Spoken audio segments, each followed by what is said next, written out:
Welcome to the All Things Nintendo podcast. I'm Brian Shea, and this is a weekly podcast to discuss all the biggest news and games from the world of Nintendo.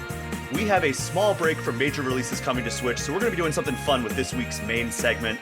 This is an idea I've had in the hopper for quite a while, so we're going to be doing a Switch 2 draft on the other side of our first break. I'll explain what that means later on in the show. Then at the tail end, I will be joined by another special guest to talk about a couple of new Nintendo-related mobile apps. Joining me for these first two segments is my former Game Informer colleague, Marcus Stewart. Marcus, how are you doing? I am doing well. Happy Halloween at the time we're recording this. We're recording this Halloween morning. Did you find any good candy under your Halloween tree? Is that how that works? I guess I should start putting up a Halloween tree. It would save me a lot of walking door to door. Did you leave milk and cookies out for Michael Myers? Normally he's lactose intolerant. Oh, I didn't realize that's actually Lord. why he kills people, because people keep leaving him milk, and he's like, "What the hell? I don't like this. Why do you keep giving me this? And now you have to die." So you dodged a bullet there, or a knife? Yeah, a big knife, big chef's knife. Yeah. So yeah, we are recording this on Halloween, and we will have a fun Switch 2 draft in the main segment. And like I said in the intro, we're going to be talking about the two new Nintendo-related mobile apps. It was a weird week where we got two of them in the same week. We'll be talking about that later in the show as well. But we have a couple of other news stories that we are going to touch on this initial segment. And because there's only a couple, it's going to leave us plenty of time to have some fun in the main portion of the show, Marcus. We have some new games added to Nintendo Switch Online Plus expansion pack. This time it is the Nintendo 64 library, but not just any Nintendo 64 library. These are in the Mature app. Oh, okay. So I can only play this when parents go to sleep. Right? Yeah. So this is All Things Nintendo After Dark. Yes. To this point, it was only Perfect Dark, speaking of After Dark, and Turok in the mature version of the app. And now that number has doubled, Marcus.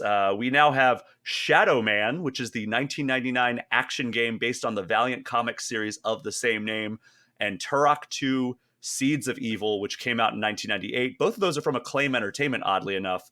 Do you have any history with either of these games, or do you have any interest in checking them out? I don't know. I know I've played Turok 1 back in its day. I don't know if I ever played Turok 2. I'm thinking, have I ever played the sequels? I just have my memories are so tied to that first game. Shadow Man, definitely not. Though this is interesting because I've been curious about that game. It's one of those weird cult games you hear about every now and then, and there's some people that I think defend it. I don't know if it's actually good or not. But Night Dive did that Shadow Man remaster a year or two ago. That's right, yeah. So part of me is I think I would just play that version, because I think this is just the straight port of the N64 game, which is, it's cool to have, but I think if I if I want to play a Shadow Man in 2024, I might just spring for that Night Dive version. Yeah, I mean, and I remember I never played Shadow Man. I may have checked out Turok 2. I remember I rented one of the Turok games way back in when rentals were a thing. And Shadow Man was that game that there's a few games that I very specifically remember seeing ads for in the various gaming magazines that I checked out. And I feel like there were a bajillion ads for Shadow Man in GamePro and EGM and Game Informer back in the late 90s. And that box art just immediately brings me back to that era, just because I remember seeing it on shelves as well. I would go to game stores just to browse, and I would see that and I'd be like, oh, that's an interesting box art of this guy. Was he holding a skull, I think? Yeah, it's based on a comic, right? It is, yeah. Valiant Comics did a comic series. Let me see, what is the Shadow Man box art? Yeah, he's holding a skull. It's a skinny looking dude holding. Just a fan of Hamlet. Basically, yeah. Yeah, that's all. So I don't. He also kind of looks like Morpheus. Well, yeah, he's definitely got the Morpheus glasses for sure, but he's also got a bit of a Chingy kind of looks. If any fans of 2000s rap remembers Chingy. You can play these games on the Mature app or at the Holiday Inn. Exactly, he's one call away. So I was thinking about all right, really these are the first the second set of two that they go to add. I get it, Turok 1 and Perfect Dark, those were good additions to be the first two games they put in this mature N64 app. I was like thinking like, all right, what other N64 games? So I couldn't really think of any good ones. So I actually looked up and found that there are fewer than 30 mature rated games in the N64 catalog. And here's a list of the ones that I jotted down that stuck out to me as like good candidates. So Conker's Bad Fur Day seems like the leading candidate. That seems like that's the big one. Yeah. Right. Daikatana. Do you remember that? Yes. I've owned it on Steam, but I've never played it. But it's got a history. Got a history and a reputation. As somebody who was on that episode of Replay at Game Informer, it wasn't great. Doom 64. Okay. Duke Nukem 0 Hour. What is 0 Hour? Is that just the first game? I don't know what it is. Yeah, I don't think I've heard that of up, but I know Duke Nukem. So it is a third person shooter. Okay, I'm looking at it right now. It is a third person shooter. I'm seeing like gameplay. And yeah, it looks very N64 third person shooter where it's like there's a little cursor, almost like Shadows of the Empire. Sure, yeah, I'm looking at it now too. I've never known about this. The game uses a relatively large 32 megabyte cartridge that could also use the expansion pack to improve. There we go. Oh, that's how you know it's good. Candidate. Yeah.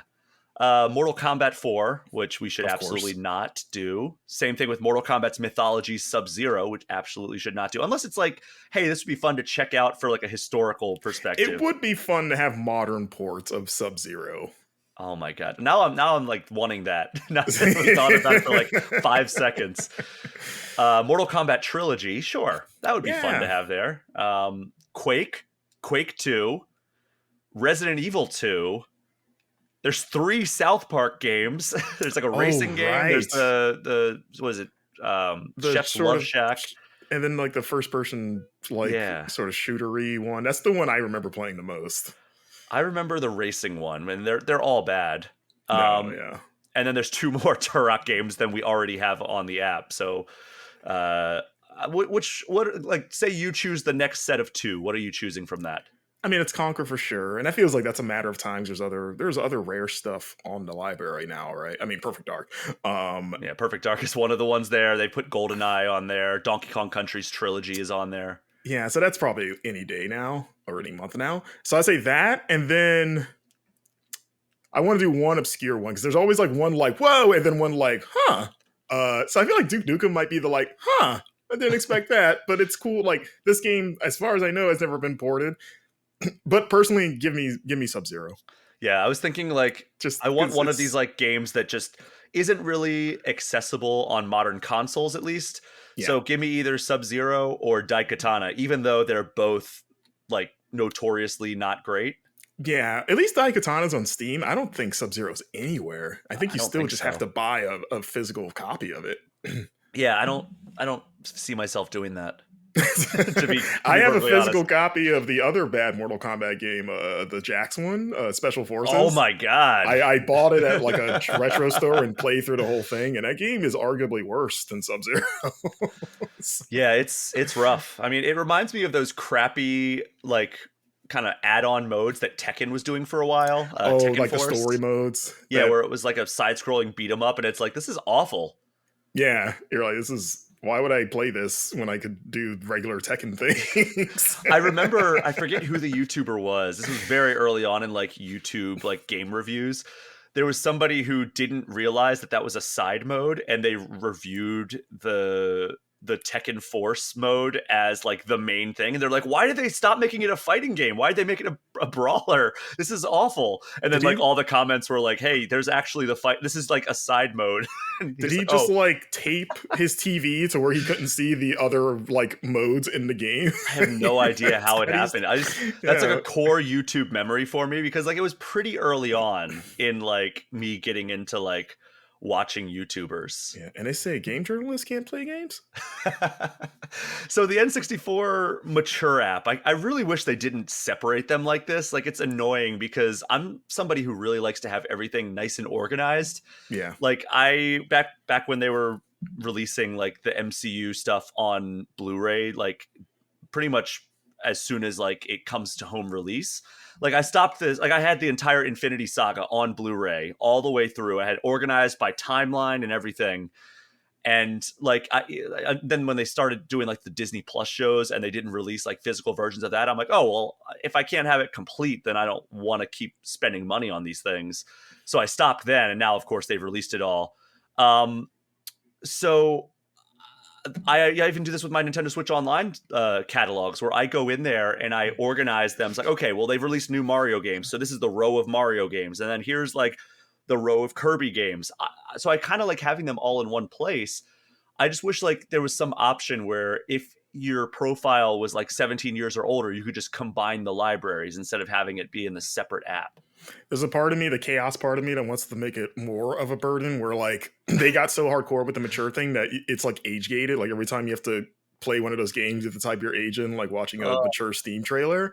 And even if they technically already have your birthday information from your profile, they still don't trust you. That's and what Steam does for me. I know, right?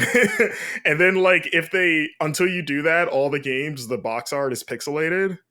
Oh my god! Because they're like, no, you don't want to see the box art to Sub-Zero. Or they just have like curtains down that like are kind of like peeking through like the old like video rental stores where it's like they have the adults only section back there. Yeah, I want a black curtain that has to be like they used to do the curtain thing for like the Wii or the Wii U shop for stuff. Oh right, yeah, yeah, like bring that back, but it's just like a dingy black curtain.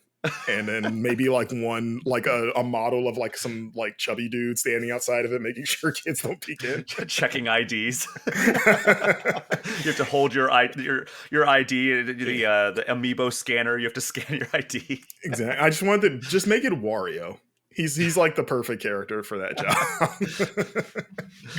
A reminder that you can support the All Things Nintendo podcast through several different methods. The best way is through the Patreon page, which offers bonuses like early and ad-free episodes, access to the community Discord, priority for Q&A episodes, and if you come in at the $10 level, you get an entire second weekly podcast called All Things Gamers. You can also support the show through tpublic.com at our merch store and on my YouTube channel at Brian P. Shea. So I brought this up last week as one of the biggest question marks when it comes to release dates, and it sounds like Digital Eclipse and Atari might listen to this show because we now know when we're getting Mighty Morphin Power Rangers Rita's Rewind. Yeah. We received a new trailer, and for those who don't know, this is basically the TMNT Shredder's Revenge of the Power Rangers franchise, but developed by Digital Eclipse. So retro side-scrolling beat-em-up based on the original Mighty Morphin Power Rangers from the 1990s. We also got a synopsis of the game, Marcus. I don't know if you heard this. Getting my quote reading voice ready. Mighty Morphin Power Rangers Rita's Rewind is a brand new brawler with an original storyline that both respects and remixes Power Rangers lore with scenarios and gameplay that will be familiar and new to MMPR fans. Inspired by the classics of the genre and developed by Digital Eclipse, the team behind Teenage Mutant Ninja Turtles The Cowabunga Collection, Atari 50th Anniversary Collection, Rita's Rewind puts a time travel twist on the classic Power Rangers journey, along with a high-energy soundtrack scored by Scott Bialo to keep the adventure pumping. Battle against Robo Rita's army of putty patrollers, wow, that's alliteration, General Goldar, and many other iconic bosses from across the series, all in couch co-op or online co-op with friends. So the trailer showed the 2D brawler section, showed co-op, showed 3D Zord battles where it's actually like you're chasing or like blasting an enemy, like, and it's like the camera swings behind the Zords that you're controlling. There's also like bike sequences where it seems like there's like a high speed chase going on, riding through like an area on their bikes. And then there's first person Megazord gameplay. And it's cool because like you're in like the cockpit of the Zord, basically the Megazord. And then when they get hit, the camera zooms back to behind the Power Rangers' heads, and you see them like kind of do like they're like sparks fly from all the panels and stuff. They also teased at the end Tommy, the Green Ranger, which is super exciting. So he showed up. You got it right. Yeah, I mean, it would be absurd if they didn't. That would be cool. That's actually perfectly built in to the story to have him be an unlockable character. Exactly. Like they have to replicate like the Green Ranger saga to me as a kid was like so impactful. Like I think it's the first time I ever felt like true dread watching like a show as a kid, because he was like just annihilating them. Like the scene where he shows up in the Megazord cockpit and just like beats the crap out Oh of them. God, yeah. I remember that, like that was like violating the safe space of like that doesn't happen. I hope they, with the remix story stuff, I hope they do some fun stuff with that. Like it almost sounds like what Sparking Zero Dragon Ball did of like, oh, Yeah. what if this happened? I hope they get like kooky in that kind of way of like, I don't know, what if Tommy never turned good or something? I don't know. That scene in the Power Rangers where he showed up in the Megazord like cockpit, that reminds me of a certain sequence in Resident Evil where the save like area is kind of violated there as well. Yeah, it's like in Dead Space where there's one save terminal where a necromorph shows up. And then Yeah. for the rest of the game, you don't trust the save. So you're like, oh, I didn't know this could happen. But now I know this is a possibility. Hey, I mean, the one that sticks out for me is I don't want to spoil too much, but there's a sequence in The Last of Us Part 2 Oh, yes. I where know it's what you're like, talking about. okay, I can like, it's a pause in the action. I can check my phone real quick, and then you hear like from the distance, "Ah," and like, You're just like, boop, boop, boop, boop, boop, boop. Like, so you're like, yeah. is that is still legit the scariest part of that game to me. Like, that got me so good. I just heard it's like, is that? And then That was such a cool. I mean, I love when they kind of toy with like your expectations there in like, because you're like, oh, they know that they're safe, but they aren't. do you remember, speaking of what ifs and Power Rangers, like I have a memory of the Red Ranger wearing the Green Ranger's like shield, his like body, his gold armor thing. I want to say Do you that was a remember that? toy. I want to say that was a toy, and Did it that not never. happen in the show? Because I was like, that felt like a what if. I remember seeing that and going, this is weird. This doesn't feel right. I forgot. I think it was like a one-off episode. Wait, where like I have pictures here. Why did the Red Ranger wear the dragon shield? Okay, so here's from the Heroism wiki. The dragon shield was a piece of armor used by the Green Dragon Power Ranger Tommy Oliver, and for a time, Jason Lee Scott, the Red Tyrannosaurus Ranger, after Tommy was losing his powers and gave what remained of them to Jason. After Tommy got his powers back for a time, he began using the dragon shield again. okay, I just googled. It's like I know. I didn't make this up in my. This wasn't a fever dream. Like I remember watching that. Maybe I only saw that episode once, but I just remember going, "This is weird." It felt like that weird, like what if Like a scenario. Mandela Like, effect. yeah.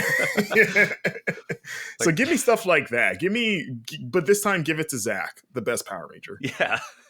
I'm excited to see how this goes, but it's coming out. We should get to the actual news here. It comes to Switch and every other major platform on December 10th, and it looks like it's going to cost $35. You reviewed Shredder's Revenge for Game Informer a few years ago, and you were extremely positive on that. Are you as excited for this as you were for Shredder's Revenge? Yeah, it's been a long time since there's been, at least in my opinion, a good Power Rangers beat 'em up. There was that fighting game, Battle for the Grid, that was like surprisingly solid. But other than that, not a ton really there for for Power Rangers fans, especially of like our generation. Yeah. So like I'm excited for this. Like Power Rangers are at its best. They're like Turtles, where like they're at their best in this genre. Like there's some franchises that just work as beat 'em ups, and Power Rangers is one of them. So I'm hoping that this is like even like mostly as good as Shredder's Revenge, because I hold that game in pretty high regard. So yeah, I'm psyched for this. I would love a reason to get into like a new old school Power Rangers game. Yeah, it would be awesome if this turns out as good as Shredder's Revenge, or even anywhere close as Shredder's Revenge.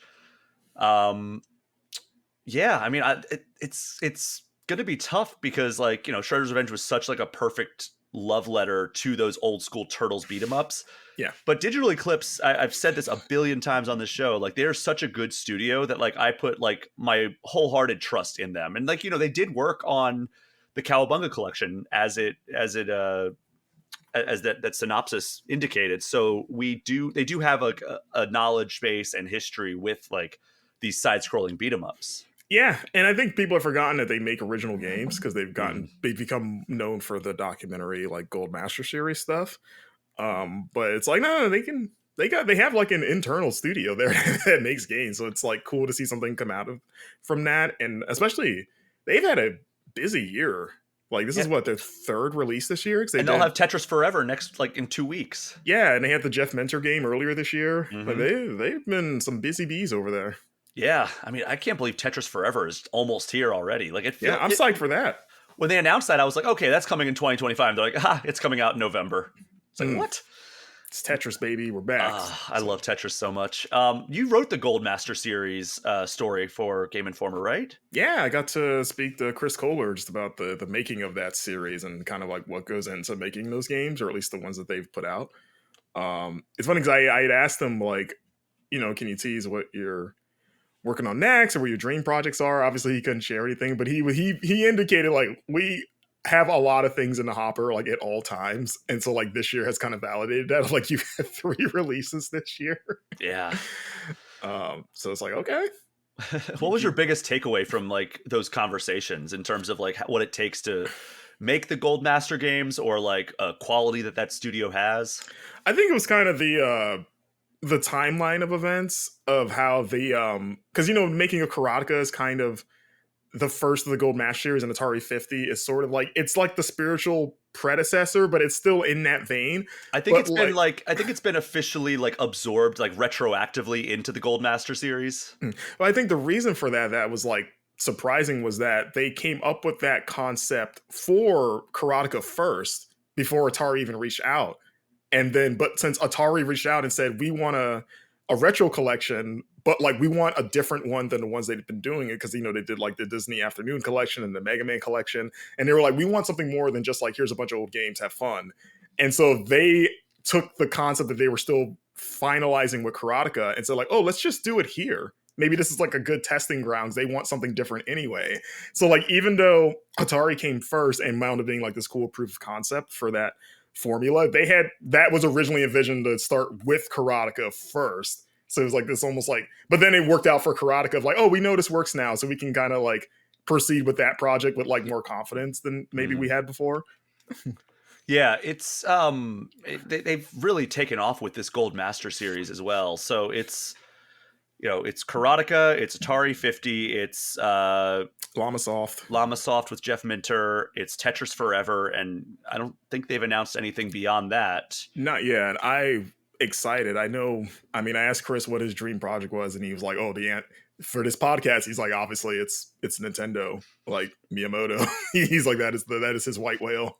Yeah, I mean, could you imagine if they were able to like get a contract with them? I mean, they did a promotional thing through them because of they had the I think announcement of Tetris Forever was on the Nintendo Partner Direct, Yes. right?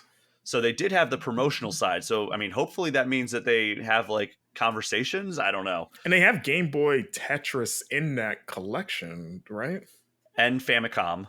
Right, yeah, that one too. So it's like there's some inroads, Hopefully. a little bit. Yeah, we'll see. That would be incredible, though. I feel like Nintendo might be extremely protective over like, no, we want to be the ones that do this, but like they also already have like they have the Nintendo Switch Online collection.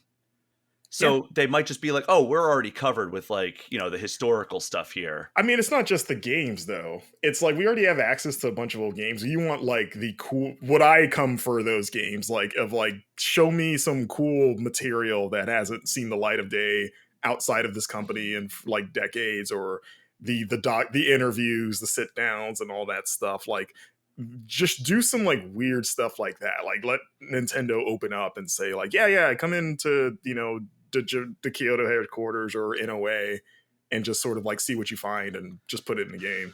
I don't see that happening, man. Like, and I guess it depends on the scope of it, right? Because like you could do Nintendo the history, but you could literally just fill a collection like this is just Mario specifically, or like just Zelda or whatever. Or I mean, we are coming up on the 40th anniversary of Mario coming to the US next year. Maybe. Have to talk to Chris. I guess NES coming to the US. It's like, Chris, I'm sure you're aware of this. Anything you want to tease? Did you make it happen? Oh man, I wish, but like realistically, I would like to see like a Sonic thing. Like I feel like that's a lot more doable than Nintendo thing. But then we just got Sonic Origins like a couple years ago.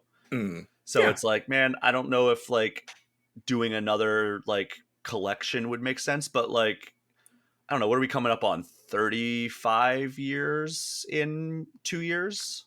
35-year anniversary of Sonic, and I talked about this last week, but they always like doing like big releases on like surrounding the anniversary of the Sonic franchise. Is that Console Wars movie still happening? Because it feels like it would be sort of that to an extent. Like, I mean, a lot of Console Wars, like the book is about the history of Sega, or like the modern history of Sega and their whole console run. That was they did a supposed to documentary version of it. Yeah, that's what I'm wondering if they feel like that was enough. I don't know. I mean, I should have I know asked it's a Blake specific Harris when he was on the angle. show like 4 weeks ago. I know that's a very specific angle on their whole story, but like, well, the documentary appears to be what it was, because it says it's a 2020 documentary, and that involved Seth Rogen and Evan Goldberg. Okay, so it was I thought it was supposed to be like a straight up like biopic. Unless maybe they still are, but yeah, I thought they were still doing that. I don't know. Miniseries. Okay. In addition to the documentary, a miniseries adaptation is in development with Seth Rogen and Evan Goldberg executive producing, with Jordan Voight Roberts directing. Okay. So that's still happening as far as we know. As far as the Wikipedia is concerned, Wikipedia is never wrong. Let's see. I mean, that it was in 2014 that Rogen first expressed interest in doing this. Yeah. But the series was picked up by CBS to be streamed on Paramount Plus service alongside the aforementioned documentary that was also produced by Rogen and Goldberg. Okay. Yeah. So it looks like it's still on. Yeah, who would have thought we would have gotten Channing Tatum as Gambit before we got this biopic? He made a name for himself. Exactly. But to wrap up here, I will be covering this in much more depth at the tail end of this episode. But Marcus, did you see this new Nintendo Music app? I did, and I'm confused. And maybe it's just me, but I tilted my... Well, you explain it first, and then I'll explain my confusion. So it is basically Nintendo has a music app now on iOS and Android, and you have to be a Nintendo Switch Online subscriber, and it has music from Nintendo games that you can listen to just as though it was like in your like an Apple Music or Spotify or whatever app you use. So can you play this or access this on your Switch itself? No. Okay, it's just mobile. Because I was the fact that you need to sign in with a subscription, that threw me off. I was like, is this something that you put on your Switch and have it play in the background like Spotify on consoles? But no, if you it's want not to do that, just do Smash Ultimate. Don't they have a music player in Smash Ultimate for all the music? And that has like all the big hits anyway. Yeah, I mean, when I watched the trailer for this last night, I was like, the baseline, like, oh, that's cool. But then also I went, but YouTube? I mean, like, I don't know. I feel like, do I need a separate app when all of these tracks almost certainly exist on YouTube because somebody's like, here's the OST for, I don't know, Minish Cap. It's all here. I can just, I've been able to listen to this for years. I don't know if I need a dedicated Nintendo app that requires a subscription to sign into. I mean, it seems like it's kind of like, because like you can do that with other music as well, but like I still subscribe to Apple Music. Like I can make playlists and stuff on YouTube, and Sure. find all my band's favorite, like all their YouTube channels, and add them to these playlists, and then like probably hit shuffle. I don't know how YouTube playlists work. But like YouTube or like Spotify and Apple Music, like that's such a vast library that it makes, like, oh, I can have this and still like I will get so much for like Nintendo obviously has like a lot of music, but is it big enough to be like I need this on a separate app as opposed to like I don't know, I could just look up the Splatoon soundtrack on YouTube if I really want to. I don't know. I mean, I guess it depends on like the breadth of it. Like if there's some stuff, I'm trying to imagine like what could they have that is not already like readily listenable on YouTube? Like what long lost game soundtrack has no one ripped yet? You know what I mean? I guess. Well, I will say that one of the games on there is the Famicom Disk System version of Metroid. Okay, I mean that's cool, like little deep cuts like that, or at least I assume that's a deep cut. And other deep cuts like the soundtrack of Ocarina of Time. Yeah. Nobody's put that on YouTube. I barely remember what the Deku Village sounds like. It's I mean it's I think the requiring a subscription is interesting. Of like, why can't anyone just listen to this? Yeah, it's I guess they're trying to add more value to the Switch Online. I anticipate that this is in preparation of kind of raising the price a little bit, maybe. Again? Or I guess, well, when they raised the price last time, it was because they added the N64 stuff. So it came with, like, we just have new tiers of video games you can play with it. I mean, I don't think this would be enough to justify that unless they said, and GameCube games are here finally. Yeah, I don't know. Like, but that's really how Amazon has justified raising their prices, is by being like, hey, you get Amazon Music now that nobody's going to use, and you get Amazon Prime streaming. Like, it's like, yeah, I just want the free shipping.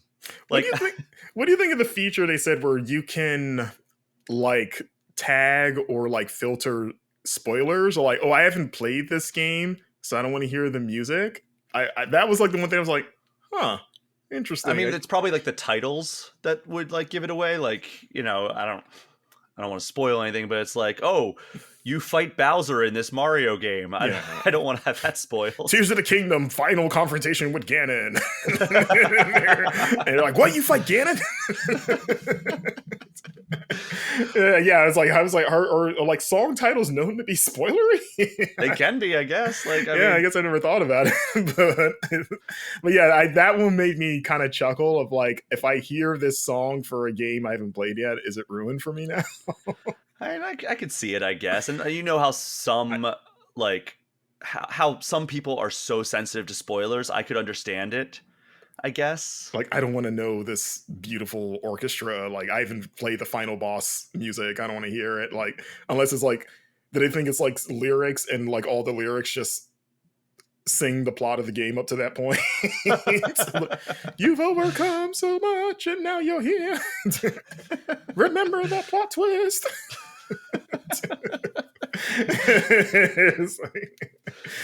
But cool. I mean, like, you're Mr. Nintendo Bride. Is this something that you are looking to download to your phone? Are you like chomping at the bit to have this? Well, I did download it to my phone. I'm going to be talking about the full impressions at the tail end of this show alongside another app that we're going to be talking about. But yeah, I mean, it's cool. Like, I'm going to have it, but it's like I kind of rather just have it put on like Spotify and Apple Music.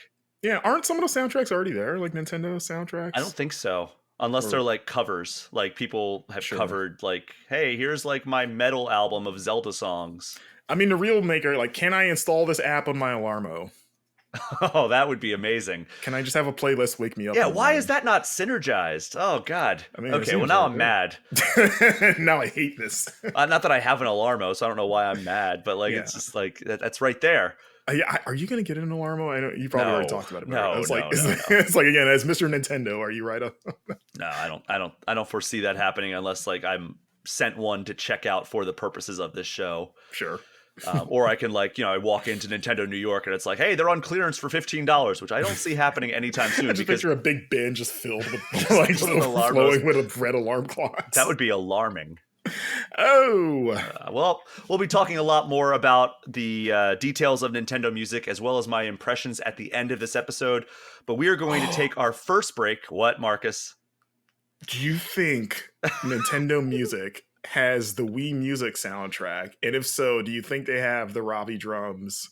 Like, do you think they have like the live performance from that E3 on the That would app? be incredible, but no, Wii Music is not on the app yet. But the Wii Shop channel is, so you can listen to that song. If they do like live orchestral versions of the soundtracks, like they have the Zelda Symphony soundtrack there. That's got to be coming. Then they should have like, yes, we have our E3 performances, like a playlist for that too. So you can relive Ravi drums in all his glory. Finally. And have like, they show the video that you can watch of like, just like Miyamoto up there, just like with the Wii remotes. Just having a good old time. Well, Marcus, thank you so much for joining me for this news segment. We're going to take a quick break, and when we get back, we'll be joined by a couple of friends and have a fun Switch 2 draft. We will be right back.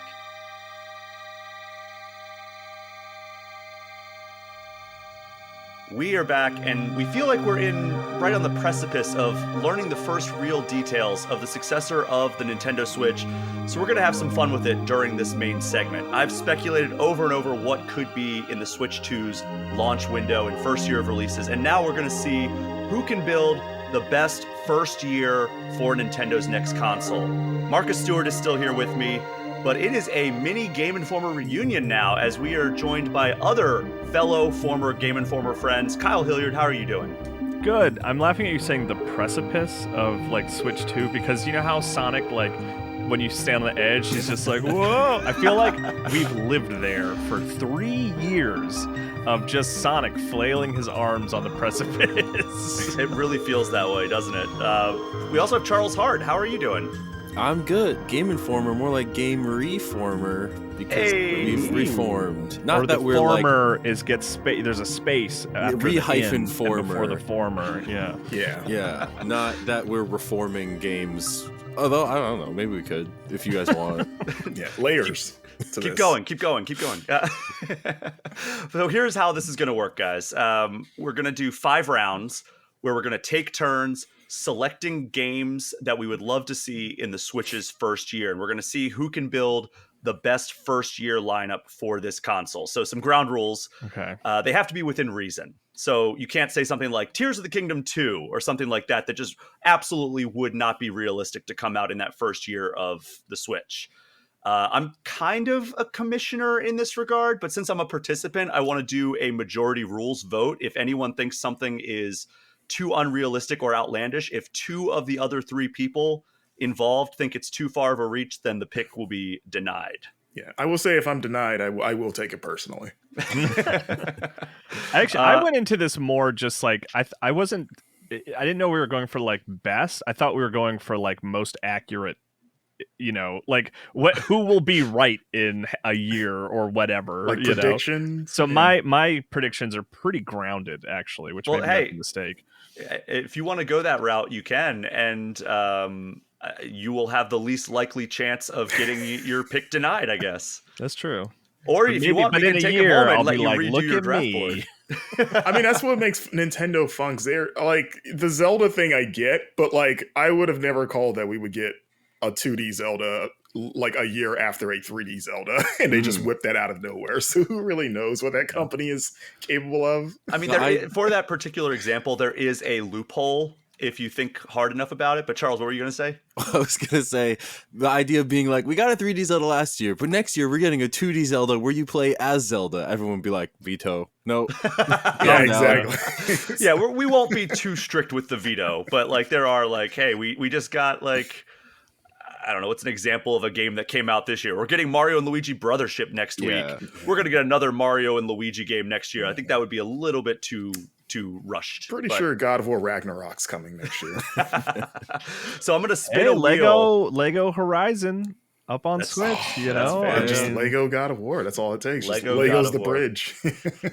So I have our 4 names on this wheel that I'm going to spin, and we'll go in a serpentine order, meaning that if you get like the 4th pick in the first round, you will get the first pick of the second round. So it goes kind of like a snake-like pattern. So just because you get 4th does not mean it's a bad thing, because then you get back-to-back picks every single round. So yeah, there's definitely some value. You, Brian, and close my eyes and hold your hand. All right. Well, I have our 4 names on a wheel here. I'm going to click spin. All right, and it lands on Charles. Hey. Charles gets the number 1 pick, and we're gonna remove him from the wheel. All right, it's doing a fun little victory animation that nobody can see before I can change this wheel. I'll do my own. Woohoo! Okay, so we got Charles number 1. Yeah, Charles. Everybody has to do their own victory animation when. You didn't like mention this a in the grandma prep. on the wedding dance floor. All right, and next up, I'm spinning the wheel. I would have practiced my Jack and Daxter, like animation.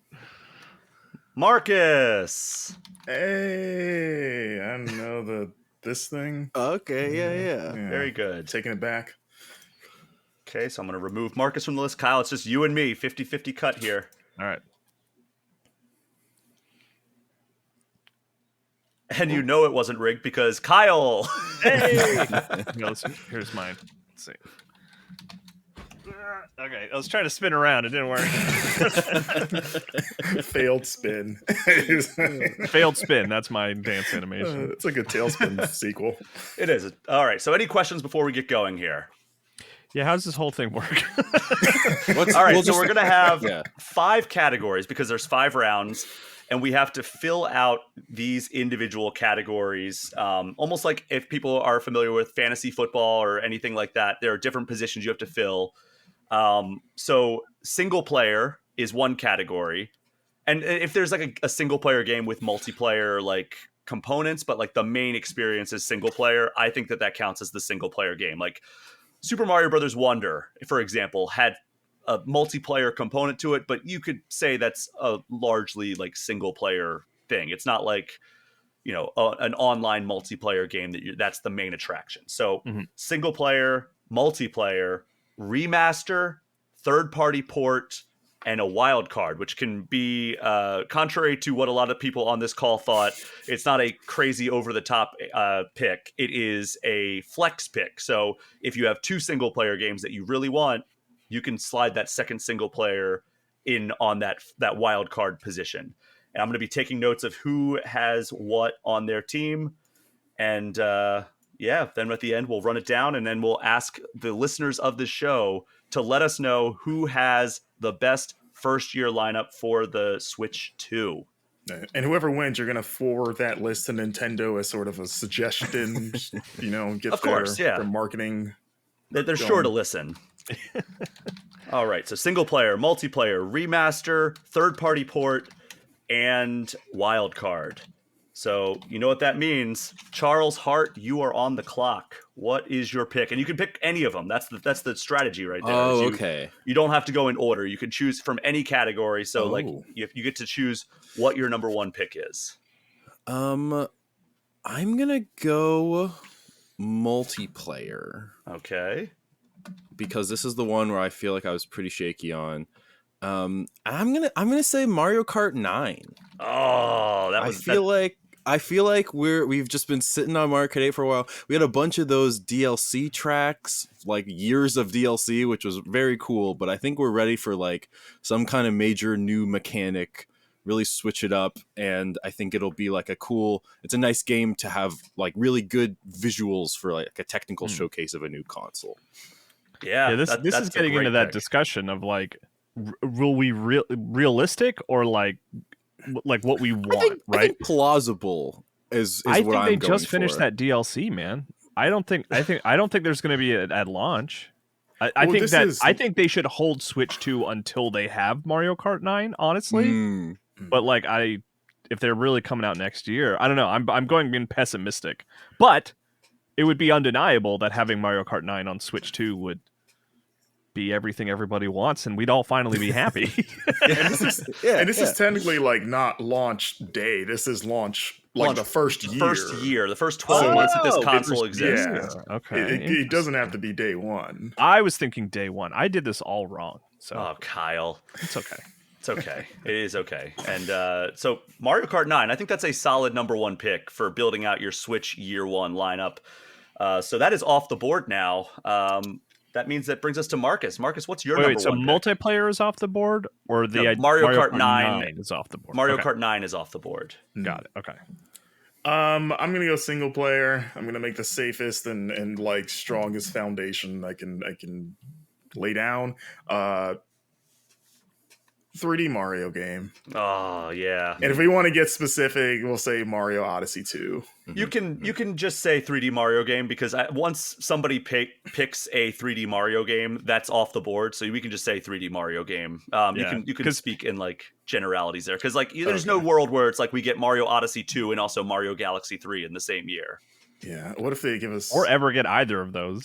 I think it'll just be like another, a new word there that we aren't going to predict. Yeah. So, all right, 3D Mario off the board. Anybody have any commentary on that one? It's gonna happen because it's that time. It's been how long since the last one? It'll be 8 years since, or almost 8 years since the last one because they got a new 3D Zelda out in that time, but which is wild. But we've they had didn't 2 get a new 3D Mario. Zeldas. Yeah, I don't know. So we're due. Yeah. Yeah, I mean that seems like that would be like day 1. Like to get that system out the door. It's like, here we go. Here's new Mario for you. Another Mario 64 Renaissance, That's my prediction is just 3D Mario day one. But yeah, that's a good pick, Marcus. So Kyle, what's your number one pick? We are, we did kind of walk, sort of forget it. Bowser's Fury was, that was a new 3D Mario, but on a smaller scale. So it's not like, I guess, since 2021, we can assume they've been working on stuff, I suppose. Okay. I mean, the real theory there is that Bowser's Fury is the test run for whatever the next full 3D Mario game is. Yeah. Okay, so I can pick any category, right? Like I could go multiplayer or single player again if I wanted, right? Correct.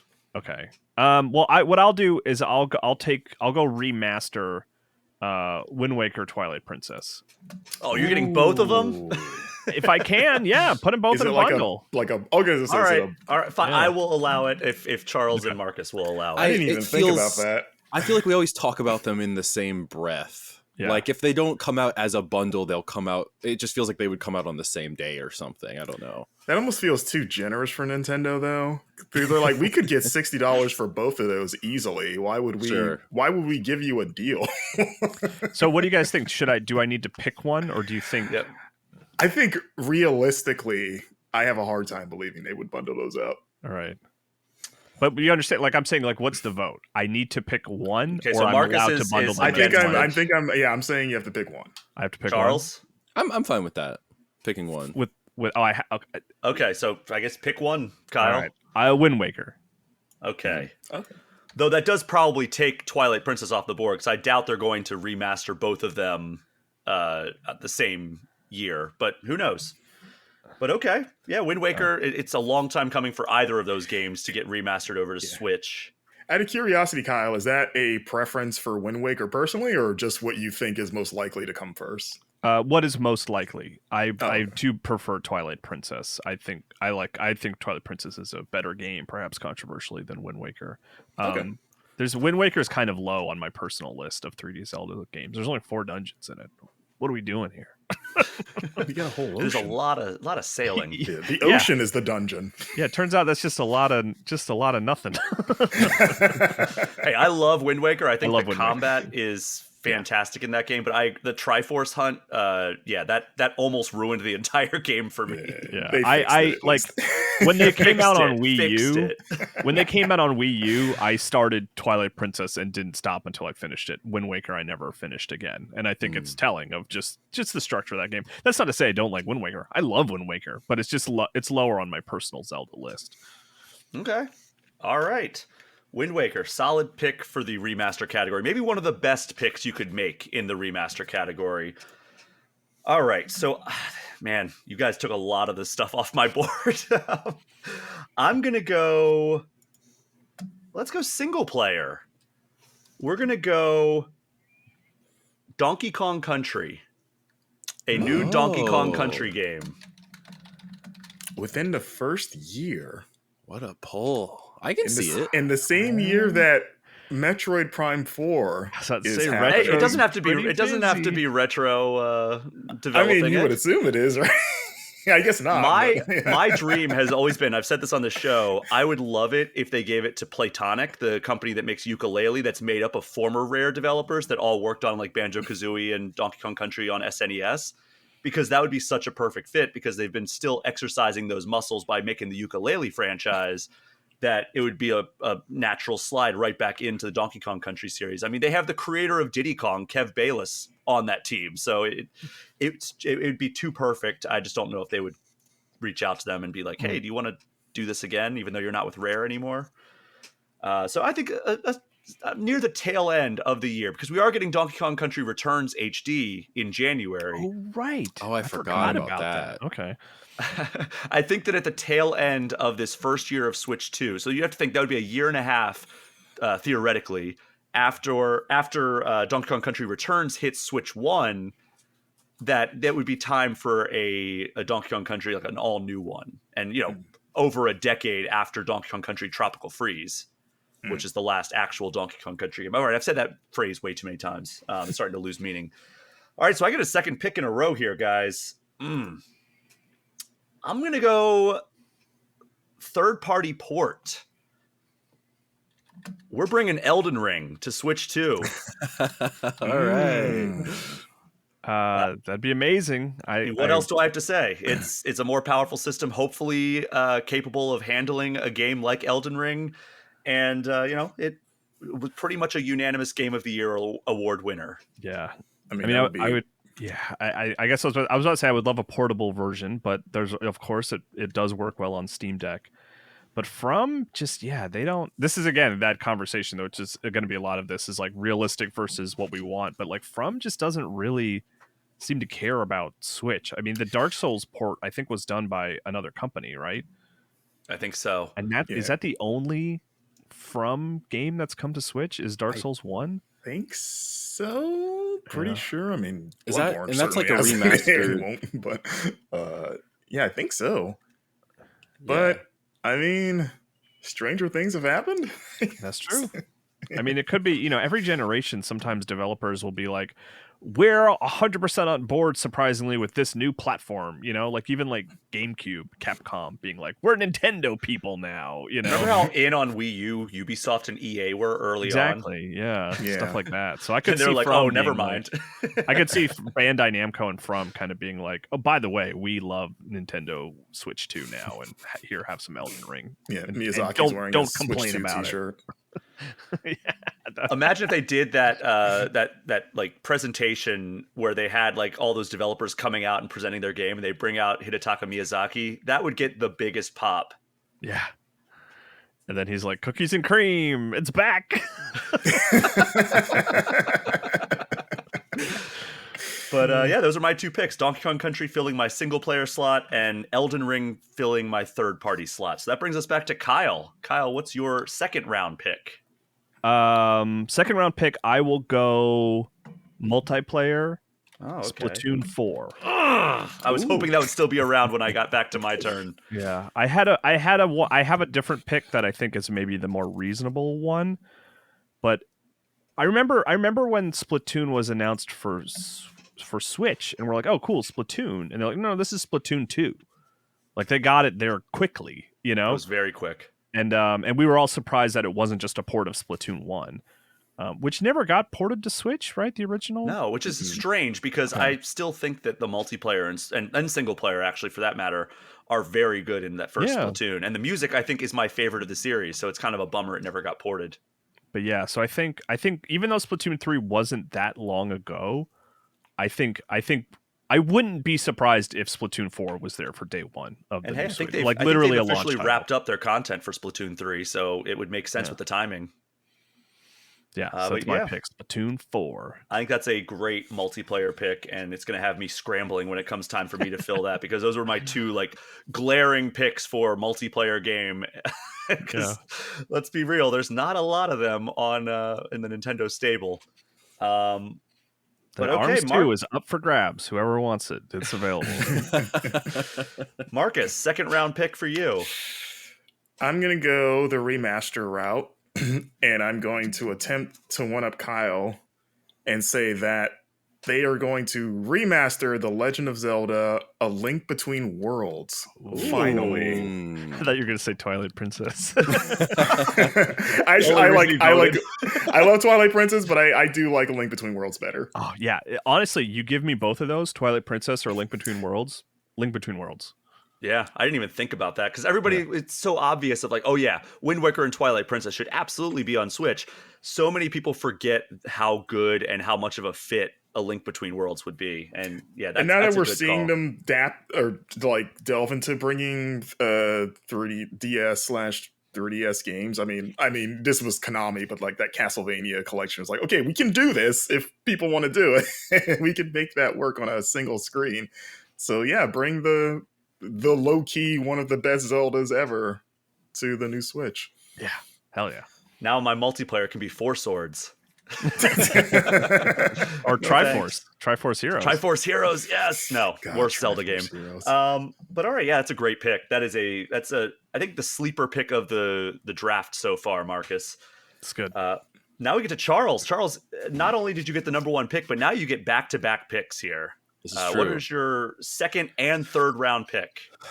I think I'm gonna go single player. and feel free to veto me if you think this is too unrealistic. I think it's possible. Oh no. Why not a new Animal Crossing? I think that's perfectly acceptable. It's been 4 years. I think it's also like, I don't know how well New Leaf did on the 3DS, but New Horizons I feel like was a big moment for Nintendo. So I feel like it has a more of a presence in their mind, and they might have more incentive to be like, oh, maybe we should make these more often if this was going to be like a huge deal. And I think people would eat it up on a new Switch. Charles is now Mr. Moneybags because he has the direct successor to the 2 top-selling Switch games. Do you think Nintendo's waiting for another global catastrophe before they release another Animal Crossing? Like that's just part of their strategy now? At the time of recording, election's only 4 days away. See how things go. Yeah, they might have to rush that one out. And then my next pick, I think I'm gonna go. See, I'm at a crossroads because I don't think anyone's gonna pick my other picks, so I'm not super worried about it. Hey, I thought that about Splatoon 4. I thought that might make it back around to me, and then Kyle literally chose it with the next pick. This is like my personal diehard game. I'm gonna go remaster. I want a Kid Icarus Uprising remaster. Ooh. I talk about this all the time. Sakurai recently mentioned he's like working on some new project, and I think it's a great game. So I think it would do well if people actually played it. I'd love to play it. I really want, because I think I started it on 3DS and never got very far. I would love. It would feel almost like an excuse to finally go back and play it if it came to Switch. I would love that. Yeah. All right, 2 very solid picks. I think that, I think Charles is building a pretty fantastic first-year lineup here, and also like a diverse array of experiences there. Like Animal Crossing, Mario Kart 9, and Kid Icarus Uprising are 3 drastically different games. So very good start to your draft, Charles. But that brings us back to Marcus. Oh boy. I'm gonna go single player. You already got so you're gonna go for your wild card. Oh, that's right. I used up my single player. Yeah, you got 3D Mario. How much do you need in single player? That's a good point. Oh boy, then I might. I'm now worried about like. You can make it your wild card. You can use it. Yeah. Yeah, I'll use my wild card for my next single player because I'm afraid this might get taken. All right. I would say Hollow Knight Silk Song. Ooh, finally. Because honestly, I think by the time that game comes out, the Switch 2 will be out. if the Switch 2 is like March-ish or mid, like I still don't see Silk Song coming out the first like few months of next year. So they're going to when Silk Song launches finally. You're saying it will also be on Switch. Yes, you can play it on your Switch too. Like there'll be some trailer that'll be like, well, I guess they don't really do this where they do every platform in one trailer, but it'll be like, we'll learn that it's coming to Xbox and PS5 and Steam, and then we'll get a separate announcement a couple weeks later that'll be like, by the way, it's also going to be on Switch 2 day 1 or something like that, right? Yeah, or like depending on the timing, it could just hit all of them at the same time. Switch 2 is already out the door by that point. Now, is there any concern that this is unrealistic that it would hit early enough to be considered first year for the Switch 2? No, I think that game's it can't go beyond that. I mean, I say this every year of like, it can't possibly go another year. I remember it was like, 3 Summer Game Fests ago where they were like, these Silk Song's coming out in the next 12 months. Yeah, they never did that again, did they? No, that was never repeated. And Hollow Knight came out, the first Hollow Knight, I don't think it was on Switch from year 1, but it came out the same year as the Switch. So we've been waiting as long from Switch 1 to Switch 2 for Hollow Knight to Silk Song. And I don't know if this means anything, but like, because when Hollow Knight first came out, it was PC only. Mm-hmm. And correct me if I'm wrong, but the first console it came to was Switch before it had like a staggered release. Like I don't think it hit Xbox or PlayStation until after it came to Switch. You very well may be right, Marcus. Wikipedia says you are correct. Okay, Wikipedia. I was like, because that's where I played. I played the Switch version when it came out. Yeah, So I don't know if there's any sort of like favoritism with Nintendo there or something, but like, I mean, it's undeniably, at least in our circle, got a boost by being on Switch. Because I remember I don't really play a lot of PC games, but I'd been hearing so much about it that I played it and really liked it. And even like fought for it in Game Informer's end of the year discussions that year. But like I was the only one who played it because a lot of our staff was like console people. So when it finally came to Switch, there was this little swell of excitement where a lot of people went back and finally played it. And the rest is history, because now it's like become this like game of legend of like, is it ever even going to come out? Kind of like when like, you know, when Half-Life 3 was all the rage. Everybody's like, all right, Half-Life 3, it's getting announced. And yeah, well, we got Half-Life Alyx eventually. The comparison there is that there wasn't a Half-Life 3 trailer. Right, that's very true. I'm just saying the legend has grown to like that status almost. It's become like the Shenmue 3s and the Half-Life 3s. Final Fantasy 7 remake. There you go. Yes, exactly. Yeah. That brings us to Kyle. Kyle, your third round pick. Okay.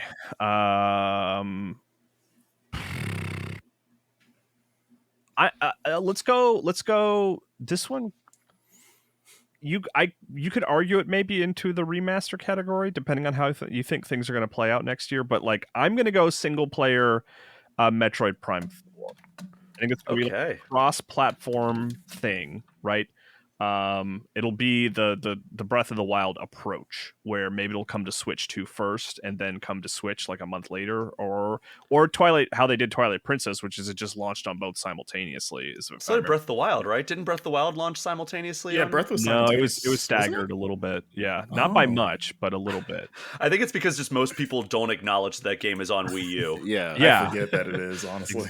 Yeah, I played it a little bit just to see how it ran. You know, which is like one of the great injustices that we all kind of ignore because Breath of the Wild was such a masterpiece that we all loved, is that like the Wii U version, like they literally took away mechanics that would have made it special on Wii U. And like, we should not forgive Nintendo for that. Like they made the game like perhaps worse for Wii U so that it would be, you know, good on Switch, right? Like, I don't think didn't want the Switch version to be inferior. They showed a version of the game that had Wii U specific mechanics that's disappeared by the time it came out, which is very odd. Yeah, but Metroid Prime 4, my single player. Do you think they'll reflect Metroid Prime 4? So it'll be reversed on Switch 2 compared to Switch 1? I mean, Samus is always right-handed, and I think in the Metroid Prime 4 trailers, she's still had her right hand be her gun, so I don't think that'll happen. If we have a really dramatic scene where it like she pauses for a minute and then it flips from left to right, then we'll know Switch 2 is confirmed. That would be amazing. What a weird like Easter egg that would be. That would serve almost like no purpose. Yeah, just like, yeah, we're gonna make the Switch 1 version of Metroid Prime 4 mirrored. All right, so Metroid Prime 4, Kyle's third round pick. That brings it to me, and I have my third and fourth round picks here. And this might be one that gets people voting to say it's too unrealistic, given one of Marcus's previous picks. It was Marcus, right? No, it was Charles that made Kid Icarus Uprising. I'm going to say multiplayer Super Smash Brothers. Sakurai has said that he's been working on a game for the past 2.5 years. You're saying a new Super Smash Brothers? Yes, Smash 6 for the multiplayer. I'll allow it. I don't. How long has it been since Smash Ultimate? And I mean, I know they've had DLC. He said he's been working on a game for the past 2+ years because he recorded all of those videos that he's been releasing over the last 2.5 years. He did all the recording back then, and now he's said he's been working on something. Yeah. I think it's going to be a Smash Brothers game. Smash Sora was what, 2 years ago? That was 2-3 years ago. Okay. So not that. If we're counting, like, it wasn't that long ago that they finally said we're done with this. But they could also have been working on a new Smash Brothers game like concurrently with the DLC, even if we thought 3 years was too short of a time to develop a new Smash game. Yeah, for sure. So I'm going to add that to my multiplayer if there's no like majority vote against it. I suppose not. I guess, I didn't even consider it as a multiplayer just because I have so little faith in Sakurai working on a new Smash Brothers currently. But like you can't trust anything anyone says at Nintendo. The only thing you can predict about Nintendo is how unpredictable it's going to be. Like, you know, like, and also we're just going off Sakurai in a random interview or a blog post or something, just saying like, I'm tired of Smash Brothers, you know, but like, that's just how he might have felt that day, you know? But he told me in an interview back when Smash Ultimate was about to come out, I was like, hey, Ultimate can mean like this is the best thing, or it can also mean this is the final thing. Yeah. What is this? And he was like, oh, every single time I've developed a Super Smash Brothers game, I've said it's the last one because I've treated it like the last one. So I tried to make everything like work. Yeah. So right now, maybe it feels like the last one, but like maybe once I get some space from it, I'll get the itch to do it again, was basically what he told me. Yeah, he finally figured out how to get Goku in the game. Oh my God, that would break the internet if Goku was finally in the game. Yeah. Is it weird that I don't want Goku in the game? I just don't. Please, it's got to stay video game people. We can't be adding. Sparking Zero, one of the more beloved games of this year. Yeah. No, I love I love Dragon Ball. I love Goku. Goku's one of my favorite fictional characters of all time. I just don't want Smash Brothers to be muddied with like, well, this guy's not really a video game character. This guy's a manga character, you know? Like I like Smash Brothers being a celebration of the medium of video games. Like hard line, hard stop, you know? Yeah. It starts to get into Mugen territory. Yeah. Now, Goku's not the most outlandish Smash Brothers rumor that we've had. Remember like when there was like the Grinch was like the rumor? That was it had like it was people were weirdly like confident about it. It was who was confident about it? Because it showed up in marketing, and Nintendo had been working closely with Illumination on the Mario Brothers movie, and it was going to be the Grinch? Illumination version of the Grinch. So and it, like, yeah, The worst you were talking Grinch. about this, and I was like, oh, this would have been like a weird like the Grinch was rumored for Melee or something back when the Jim Carrey movie came out. I had no idea this was such a recent rumor. Benedict Cumberbatch That's Grinch. so funny. That would be amazing if they got Benedict Cumberbatch to voice the Grinch. He's just like, you sure you don't want to Just just Smash Ultimate, I mean. Oh, I was about to say he did voice the Grinch. That's the reality we live in. even he's like, you sure you don't want me to just be Doctor Strange in this? If you're gonna pick one of my characters? All right, so that's my round 3 pick. Now I get to do my round 4 pick. Ooh. I might do something weird here with the wild card. I might do another third-party port. What was your first one? Or Elden Ring was my first third-party port. okay, yeah. I'm gonna go Metaphor Refantasio. Oh, That was on my list, yeah. Same. It was on my list as well as one that I realistically thought might happen. Yeah. Yeah, because like, all the Atlas games, or not all of them, but a lot of them have come to Switch recently. We have Persona 3 portable, at least. We don't have Reload. We have P4G, P5R, and we have Catherine Full Body Edition. So it would make sense that Metaphor Refantasio from the same team that did Catherine Full Body. That was Studio Zero's first game that they did once they were branched off from P Studio to make this new development group. Now I'm just getting way into my metaphor knowledge from the cover story trip. Yeah, Metaphor Refantasio. That's my 4th round pick going into my wild card position. So that brings us to Kyle. Kyle, what is your 4th round pick? You have third party and wild card remaining. Okay. Third party port. Okay. Trying to decide. I have one that I think is kind of crazy that could happen, but it isn't like wouldn't make for the best lineup. I'm just gonna I'm gonna go with that one. Third party port, Halo Infinite. Whoa. Oh man. Now, which is like it's a little bit of like wouldn't that be crazy if that happened and it like doesn't feel totally insane, but it's like I don't think anyone's gonna buy Switch 2 to play Halo Infinite. So my initial reaction was like that's too outlandish, but Xbox and Nintendo have been like buddy. Yeah, I mean, Xbox in general have opened the floodgates of like, we'll put these anywhere now because we need money. We are missing a huge one, by the way, now that we bring that up. I'm not going to say, well, I guess I could say it, but I don't want to ruin Marcus or Charles' third-party port thing. I don't want to give away the goose here. But keep your goose. I will keep my goose. I can't benefit from it because I filled all my third-party slots or potential third-party slots. But Marcus, you have multiplayer and third-party remaining on your squad here. I'm gonna go third party. Okay. Man, I have 3 that that I think are really good and also plausible enough. I'm just trying to decide which one I want to pick.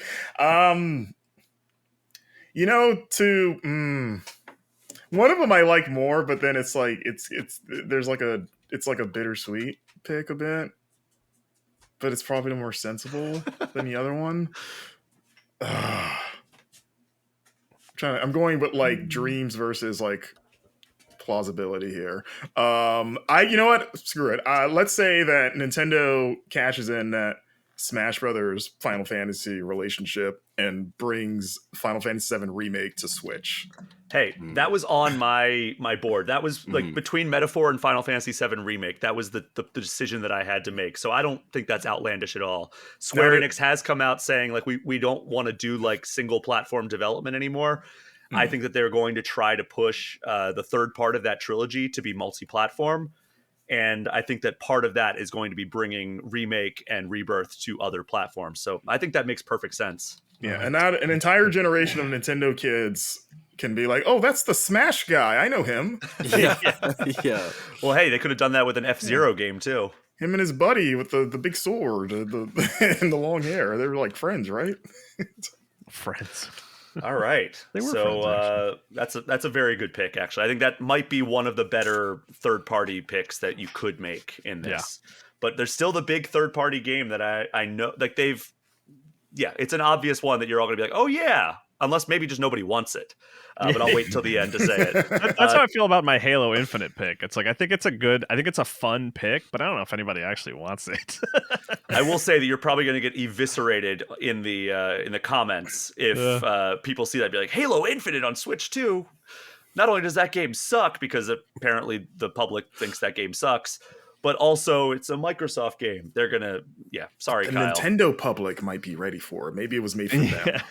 Maybe. They can be mad. It's fine. I'm pretty good at just completely ignoring their comments. It's easier than you realize.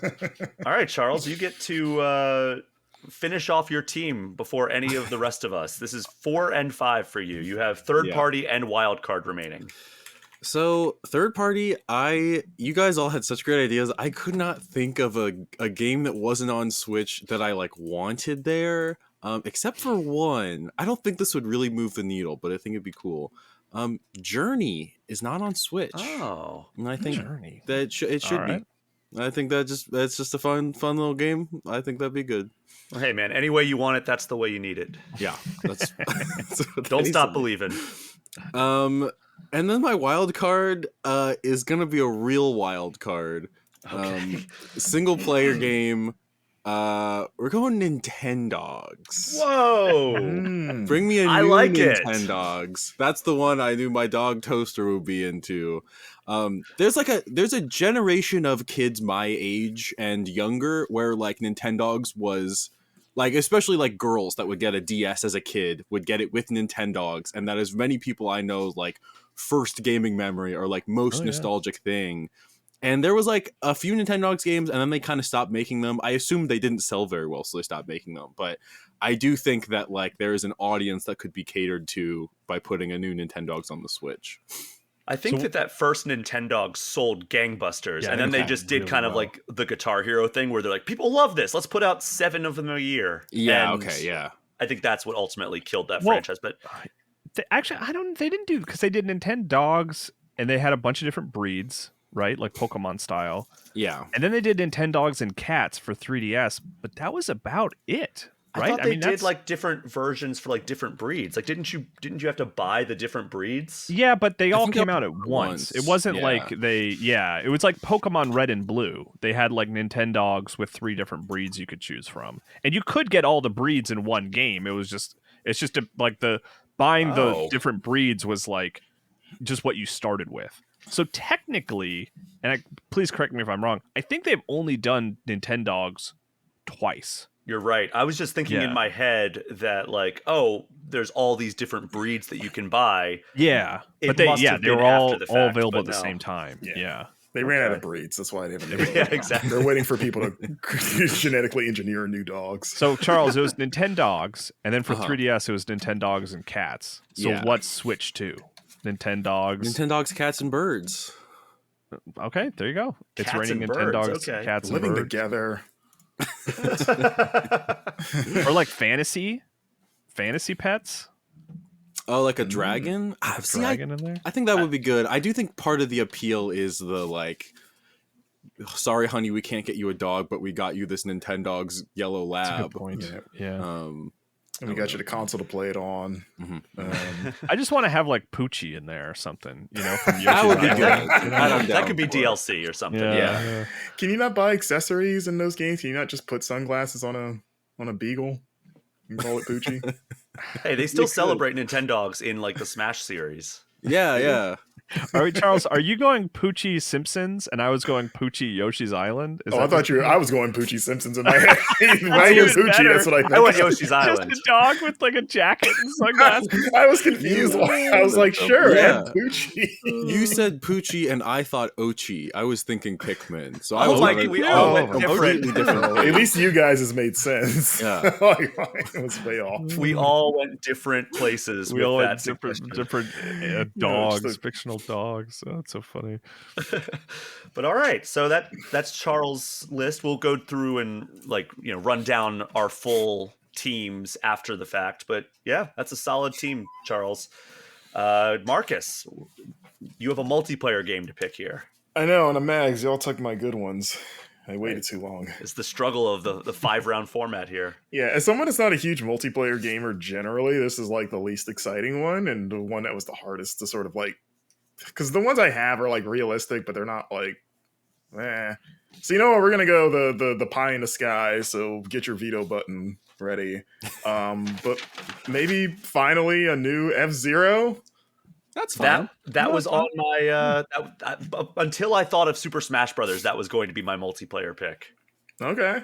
Yeah, it's back. Finally. I know we say this every Nintendo console generation, but maybe the success, I mean, I guess, I don't know how successful it was, but people liked it, of F-Zero 99.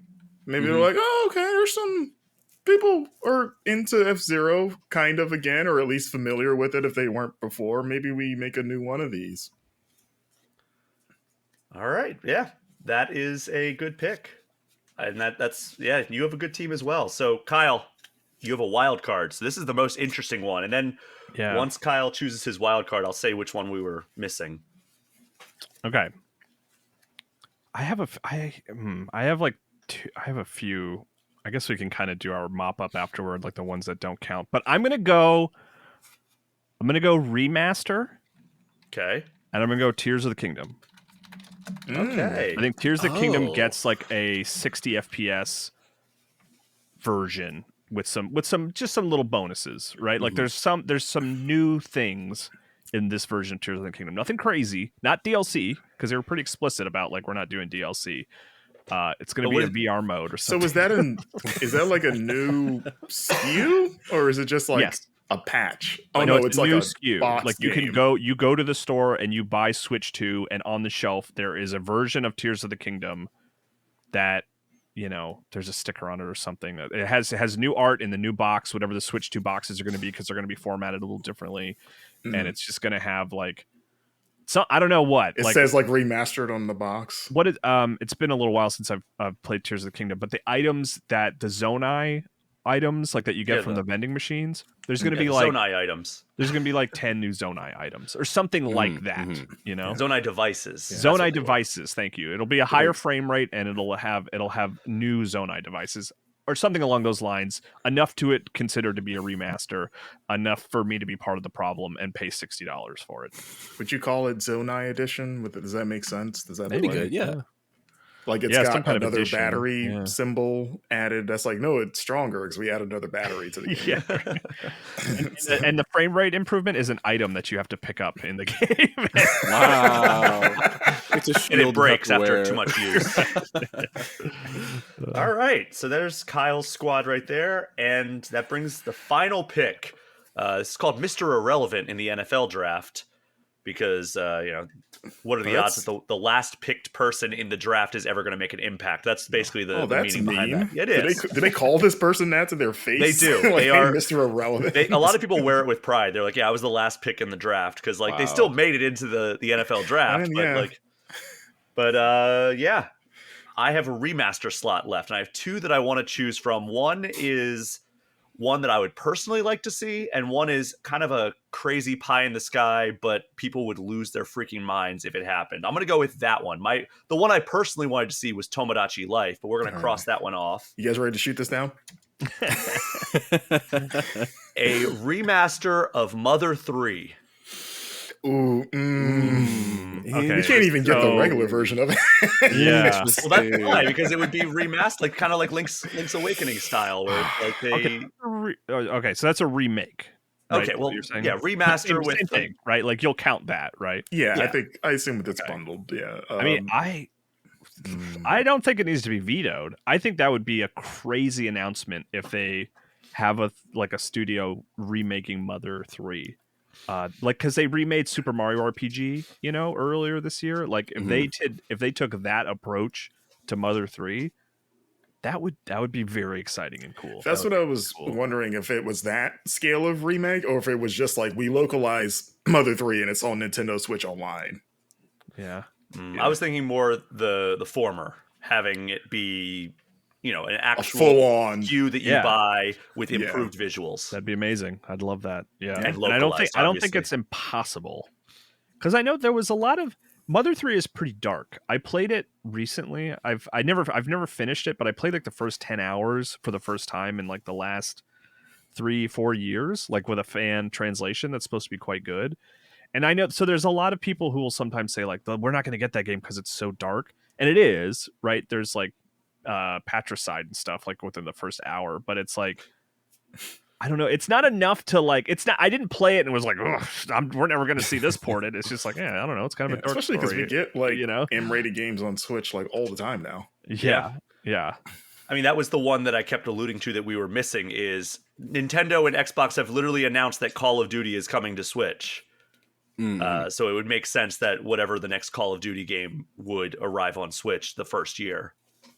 So I don't know if that was just nobody wanted that on their team, or if it was just something that we all collectively forgot about, like I did until we got halfway through the draft, and I was like, oh, I'd still rather have Elden Ring and Metaphor. But yeah, Call of Duty is a good call out there. Also, nobody chose an Ocarina of Time remake. No, because it exists. I mean, I'm gonna say it does exist. Yeah, a Switch 2 remake. Yeah, that would be amazing. It's just the thing when everyone are like, I wish they'd remake Ocarina of Time. My answer is always like, they did already. Yes, it's good. It's a good remake. So wait, do we have any more picks to go? No more picks. Yeah. Everybody's done. Like... Any ones that people wanted to choose, but it did not get chosen at all during the draft. Call it out. Yeah, when Kyle said Halo Infinite, I did have on my short list of third-party ports the Master Chief Collection as like the more likely Halo thing, but I was like, after he said it, I was like, maybe I'll go somewhere else. The other one that I was struggling with between remake was a collection of the Castlevania Lords of Shadow games. Oh, okay. Since they've been really into bundling those like series lately, it's like, they've never ported any of those, and granted, only one of them is good, but I thought you could include the 3DS sort of like bridge game in there too. The 3DS one I remember enjoying enough. That game's on fine. That same topic, Symphony of the Night has never made it to Switch.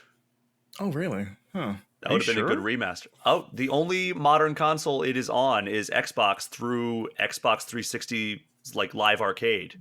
Yeah, I guess they've taken a break on porting that thing. Yeah. Like that thing is like widely considered the best Castlevania game, and it's like not available pretty much anywhere. I'm upset I misunderstood Wildcard because I had so many just like unannounced, like, oh, it'd be wild if this thing happened because that I didn't get to use. Well, rattle some of them off. I had Sonic Adventure 3. I had I mean, this was announced, but it's been so quiet. Dragon Quest 12 would make sense, and it probably will come to Switch because 11 did. And then I had Mega Man Legends 3. Like they bring that, like Capcom brings that back. Like we're sorry about what happened last time. There's a new Nintendo console, and we got our, it took us over a decade, but we're gonna make good on that finally. Also, Symphony of the Night is on PS4 through the Okay. Dracula X collection. That's why I was wondering if Dracula X collection was on Switch, like if it was just included in some collection or something. I don't think it is, but yeah, I don't know. Who knows? Well, I guess Google knows. I guess we could look it up. no, it's Castlevania Dracula X. Let's see. Oh, by the way, while you're Dracula looking X it was- up, I have a very important correction. Oh, I said Mother 3 features patricide. It features matricide. Excuse me. Oh, okay. Just okay. making sure I got that out there. Mhm. So you're saying he kills his mattress at one point? That's It's right, that's right. very upsetting. all right. So let's run down these teams here. Can I Charles. go through just Oh, real go- quick? yeah, Can I yeah, through go for some it. cut ones. I was super ready to drop Fire Emblem as a single player. Ooh, 'Cause we yeah, get that's one a of good those every one. few years. Well, you got Animal Crossing, so I I think did, that's a yeah. better one. Basically the same game. I didn't know if we were going like all in one category, so if they'd all get exhausted really quick. So I was like, I had a bunch of like backups. My last resort for multiplayer, I was gonna pull out Switch Sports Resort. I think that will be Ooh. fun. And then my last one was my wild card. I had Cadence of Hyrule 2. So I like that. game. Oh, yeah, I would like that's that. I like That's that. a good yeah. one. I would really like Let's that. see. Any other hanging? Or I was actually, the Fire Emblem. God, why am I'm getting all crazy? Dynasty Warriors, Hyrule Warriors. Oh, What the heck is the Breath of the Wild? Age one of called? Calamity. Age of Yeah. Calamity, like an Age of Calamity 2. That's when you said your Zelda game. That's the one I thought of, Charles. let's see. Ones that I was thinking maybe Yoshi's Woolly World is a remaster. Has that not like been ported yet? No, Is that the last now that Xenoblade Chronicles X is coming? Is that the last like notable Wii U game? I mean Star Fox Zero is kind of notable, but not for the right reasons. Yeah, that's right. Should I say the last good Nintendo Wii U game? Sonic Lost World. I don't know. I was kind of when I was really pushing for that, just trying to be realistic, right? Like that's like one of the ones more so that I think actually will happen more than the ones I want. I was like, for multiplayer, I was going to say like Call of Duty Black Ops 6 would Yeah. get like a Switch 2 port. And then for third-party remasters, I was thinking, or third-party ports, I was thinking Cyberpunk and Hogwarts yeah. Legacy, I think, are like strong contenders to be Is there that not on near the Switch yet? beginning. Didn't that come to Switch? It did or- come to Switch, Yeah. but it's probably a drastically inferior Oh, I see what you're version. saying. Yeah, Yeah. yeah. So I guess like a kind of like along the lines of Tears of the Kingdom, yeah. where it's like we'd want a proper version of that runs incredibly well. Did anyone have Ring Fit 2 on their list? Oh, that's a good that'd be one. Okay, because I But, thought yeah. about that. Yeah. All right, let's run down Also, these another teams. correction. Oh, I think I was using matricide wrong because matricide is when it's like you kill your mother. Yeah. It's more that a mother dies in Mother 3. It's not that they kill. So I was using it wrong. So let me So it's double just check murder. on there. Yeah, it's just a murder. Not It's even not someone killing their own mother. okay. Someone's mother dies. I thought Yeah. No son is killing. No child is killing their mother in Mother 3. As far as I've gotten, maybe it happens later. I don't know. All right, we ready to run down these teams? yes. Yeah. All right, Charles, you have Animal Crossing, Mario Kart 9, Kid Icarus Uprising, Journey, and Nintendogs. Yeah. Marcus, you have a 3D Mario, F-Zero, A Link Between Worlds remaster, Final Fantasy VII Remake, and Hollow Knight Silksong. Kyle, you have Metroid Prime 4, Splatoon 4, Wind Waker remaster, Halo Infinite, and Tears of the Kingdom remaster. And then I have new Donkey Kong Country, new Super Smash Brothers, Mother 3 remaster, Elden Ring, and Metaphor Refantasio.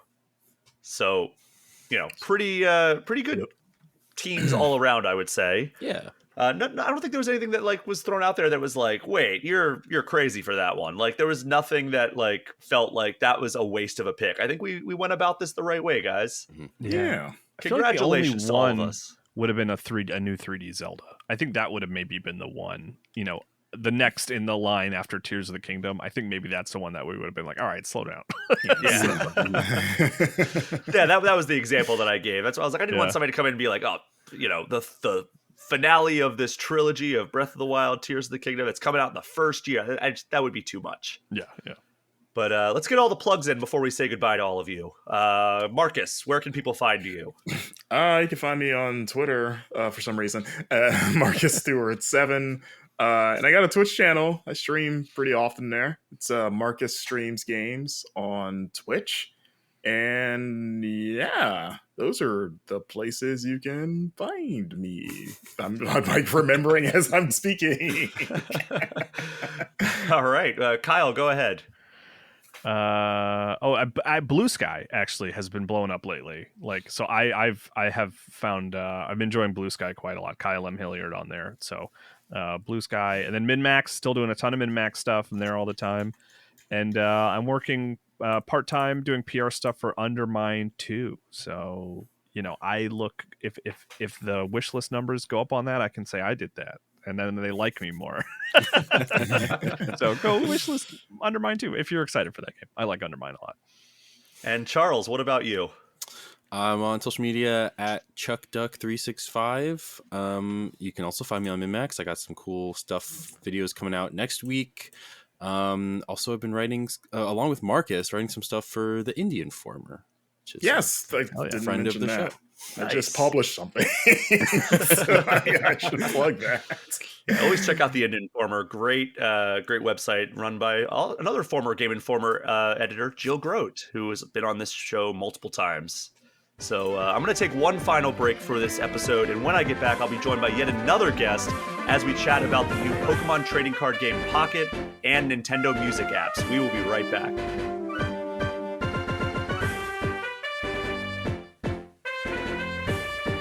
We are back, and earlier this year, the Pokemon Company announced Pokemon trading card game Pocket, which is a completely separate app from the more competitive Pokemon trading card game Live. Both are centered around collecting cards, both have battling elements, so it's a little bit confusing. But joining me now to clear everything up is established freelance writer Veerender Jubbal. Hey man, how are you doing? It's been a while since we've really connected. We hung out in San Diego at a Dragon Ball Sparking Zero event. We went skydiving, indoor skydiving. You could say we went skydiving together, even though it was a controlled environment. How are you doing? I'm doing well. I remember picking out each of the food things that were there because you wanted to see every single one. Hey, I was just trying to find what is this? Because it was catered by I think it was Panera. Yeah, it was Panera. And I did not know what the different sandwich names were. Some of them were all right, this is like a ham and cheese. It's okay, that's self-explanatory. But what is this like? I don't Tuna know. Thing. It was there were some names that were okay, well, what is this? And it had no meat or cheese or anything in the name. So I was like, all right, well, roast beef sandwich. That's self-explanatory. So I appreciated you helping me figure out what I wanted to eat for lunch after going indoor skydiving. Very kind of you. You're a very kind soul. And then you recorded me singing karaoke the next night. Yeah. So that was fun. Yeah, you DM'd me those videos. I have yet to watch them because I'm scared. But I have the videos if I ever want to do anything with them. But Perfect. Yeah, everything going well in your world? Yeah, I'm doing well. It's a busy season, so there's lots of games coming out at the moment. And then I knew Pokemon TCG Pocket was going to drop, but the information I got was the day of Dragon Age, but I guess it was 2 days earlier. But it's very busy season, not even covering too much, but it's just games upon games coming out. Trying to keep up. Yeah, like I was telling you before, I was playing Unknown 9 Awakening, and then I was like, oh, well, I have to jump over to Sonic X Shadow Generations, Dragon Age the Veilguard, Call of Duty Black Ops 6, and it's man, it's hard to keep up when you don't have, at Game Informer, I was like, okay, well, somebody else can play this game and, talk about it and, deliver the review, but when it's just me, it's man, I have to, dip into these games, play as much as I can, and then, kind of jump on to the next thing. I was dead set on finishing Metaphor Refantasio, and I'm only about 25 to 30 hours deep, and I'm like, man, I wish I could go back to that. But I'm also I don't want to abandon Dragon Age, and I don't want to abandon Black Ops 6 because I'm enjoying that campaign. But all that aside, Veerender, we have an established tradition here when somebody makes their debut on All Things Nintendo, and that is getting to know them through the lens of their history with Nintendo. So I'm going to ask you two questions. The first one is, what was your first Nintendo game? This could be your first memory of Nintendo. It could be your first console you ever owned. It can even be the first game you ever played of the company. So it's hard to determine, but it was a 3 or 4 years old as a toss up. So it was on the Game Boy, so original Game Boy, and it was Metroid 2: Return of Samus. Oh wow. Yeah. And the super it was the Mario game that you play as Wario in it. So Wario Land. Super So Mario Land Bros. 3. Yes. Wario Land, right? So my memories of that was like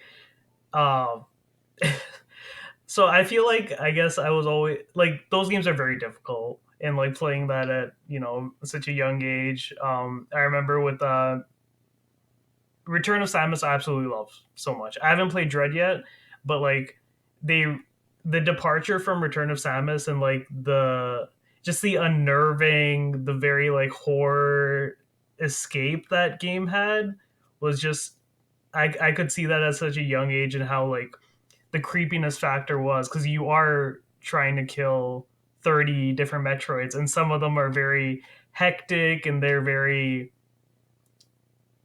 put you in very dangerous situations. And then the memory I have for the Wario game was a lot of the time beating one of the bosses, which was like this bird, and like just a tough battle, of course, because like you're being like windswept off, and you have to keep running. And yeah, so those were two of my earliest memories for Nintendo. But Nintendo has always played a strong part in a lot of the stuff I've played. English is not my first language, but something like when I was gifted Pokemon Gold version, so I was just gifted the game as a kid, but I didn't have a Game Boy Color. Oh no. So then we went out to buy one, and like Pokemon Gold version, I would read so much text in that game, and like outside of school and family, like that made me fall in love with writing and grammar and syntax, sentences, and sentence structure.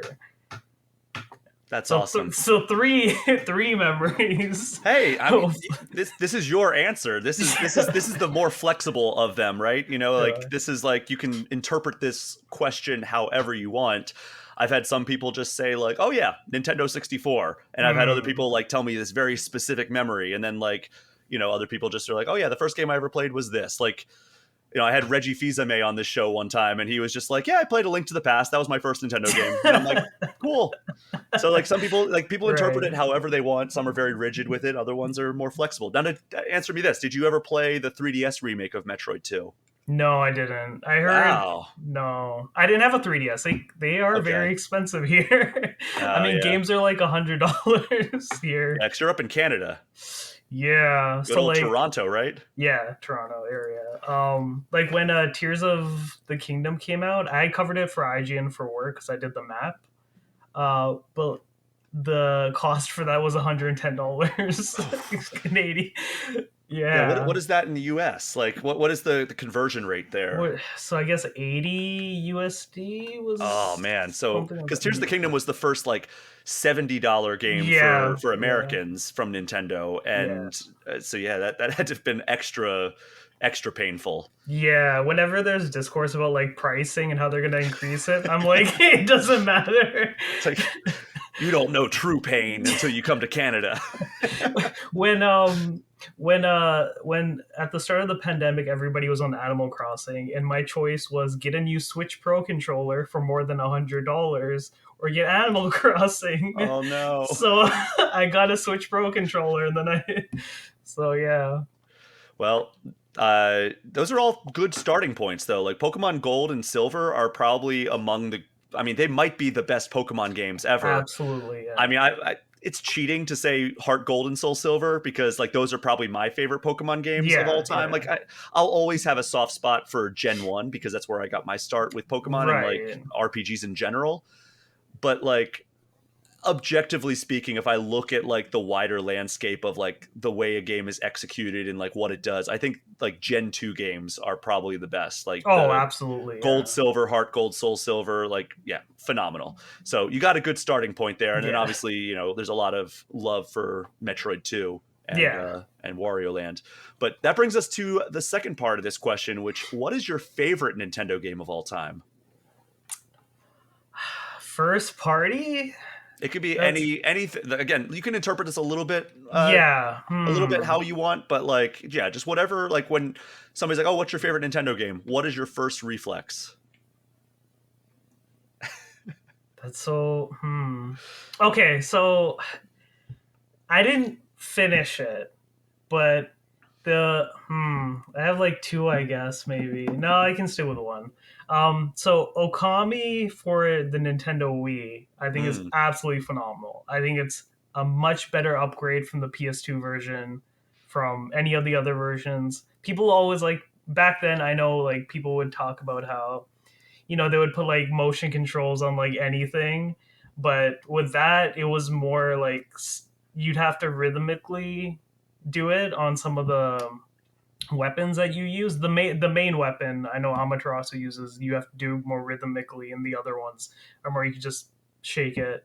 But I think Okami is like a fantastic game, and what Nintendo did to have it be on that console and be able to take the brush strokes and everything and simplify it, but also make it so you can easily get back into the main battle. I think that was like a phenomenal upgrade from it before. Also, even just like visually, it's a lot more, since it uses the Wii's graphical capabilities back then. They went for a much more gorgeous cell shaded watercolor design than even the PS2 had, and I think that would probably be my favorite game. I think that's like great. I don't think we've gotten Okami as like the answer to that yet. So that's like Okay, perfect. that's a new entry on the bingo card there. Sweet. But I mean that's a good one. That's one that I've only dabbled in myself, so I have not played it all the way through either. But yeah, I know that a lot of people have love for that game.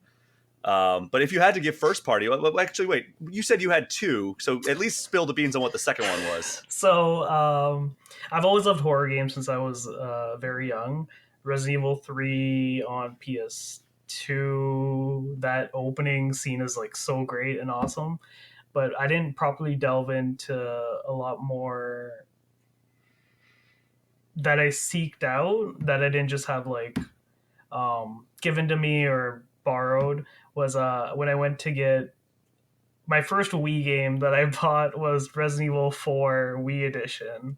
Oh And wow! I love that game so much. I think that's a phenomenal experience. I remember those TV spots and those trailers and watching a lot of the gameplay on game trailers back then. And yeah, I can remember just like seeing it on the shelf and picking it up. It was pretty cheap too. It was $40. So $40 here. So, but I think like that's the best version. I know a lot of people love the PS2 version or the GameCube version, and I'm like the Wii version I just think it's excellent and fantastic. I never had issues with like the motion control stuff or the aiming. I always like I think that's a fantastic game. I think it's just like hands down one of the best games. So that was my other one outside of Okami. I still need to play the remake of Resident Evil 4. I only played the demo and I streamed a bit, and yeah, I had some screaming happen while it was quite good. It's quite good. It's very good. It's fantastic. For first party, I guess I haven't beaten it, but I would say Tears of the Kingdom. I never played Breath of the Wild. Oh man. See, that's my answer. Breath of the Wild. That's my answer for favorite Nintendo games. That's my favorite game of all time. Wow. Okay. So like, and I haven't played Mario Odyssey because that game's still $100 here as well. So I'm missing out. But I think Tears of the Kingdom is absolutely phenomenal. Just being able to, I only put in 90 hours into it, and I only only, and I only beat like 1.5 like shrines because I was doing it for IGN for like 9 months, and I was like the last person to be doing guide stuff for it. But I think that game's phenomenal.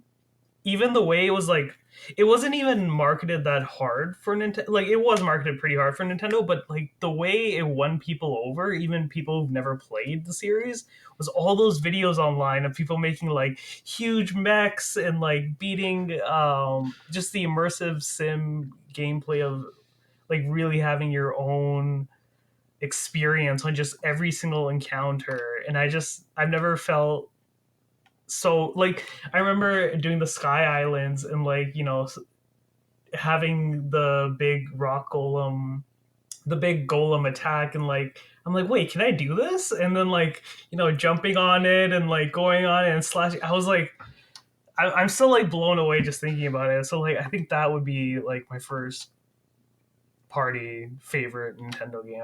I haven't beaten it, but I don't, when you play 90 hours of just like scavenging and going around, it's just like this wonderful experience. And like, I had to beat a lot of the bosses for the map stuff, and like I love just facing the Talos and like climbing on its back and like attacking it. And you know I know a lot of people don't like weapon durability having being a thing, but I love that. I love being able to try different ways and go about different uh, axes and intersections of like game design and mechanics that are given. I think it's a phenomenal game. Yeah. It's terrific. It's one of those ones where I have to kind of like reconcile with the fact that Breath of the Wild had a bigger impact on me personally. Yeah. But I think Tears of the Kingdom might be the better game. Yeah. But it's like, yeah, I still think that Breath of the Wild is my favorite. Yeah, but I really don't like a lot of the Pokemon games nowadays. So then, like, as much as I loved Gold version back then, I did not like Scarlet and Violet, especially coming off like Arceus, which I think is the best Pokemon game out of like. It's the best one in at least 15 years. I think I said that last week or 2 weeks ago, something like that, on the show. I was like, yeah, like looking at Arceus, I think that might be the best Pokemon game since like Black and White, maybe, or Heart Gold, Soul Silver. Yeah, I just can't go back to like catching one Pokemon at a time after that. So Scarlet and Violet was such a huge downgrade for me, I felt. Yeah. Well, I'm excited for Pokemon Legends ZA. Yeah. That's very exciting. Like, I hope that they can continue to, excuse the wordplay here, evolve that formula because it's, they were onto something with Legends Arceus. Yeah, absolutely. So speaking of Pokemon, Veerender, we have Pokemon Trading Card Game Live. It is finally out now. I've messed around with it a little bit, but kind of give me the elevator pitch for what this app actually is. So even before it was gonna come out, I knew that they were gonna focus. So if you love Pokemon cards and you love looking at shiny stuff and shiny cardboard, because lots of people love looking at shiny cardboard. I'm among them. Yeah. It's Pokemon TCG, much more simplified, much more ease of access to get into because it is a free game.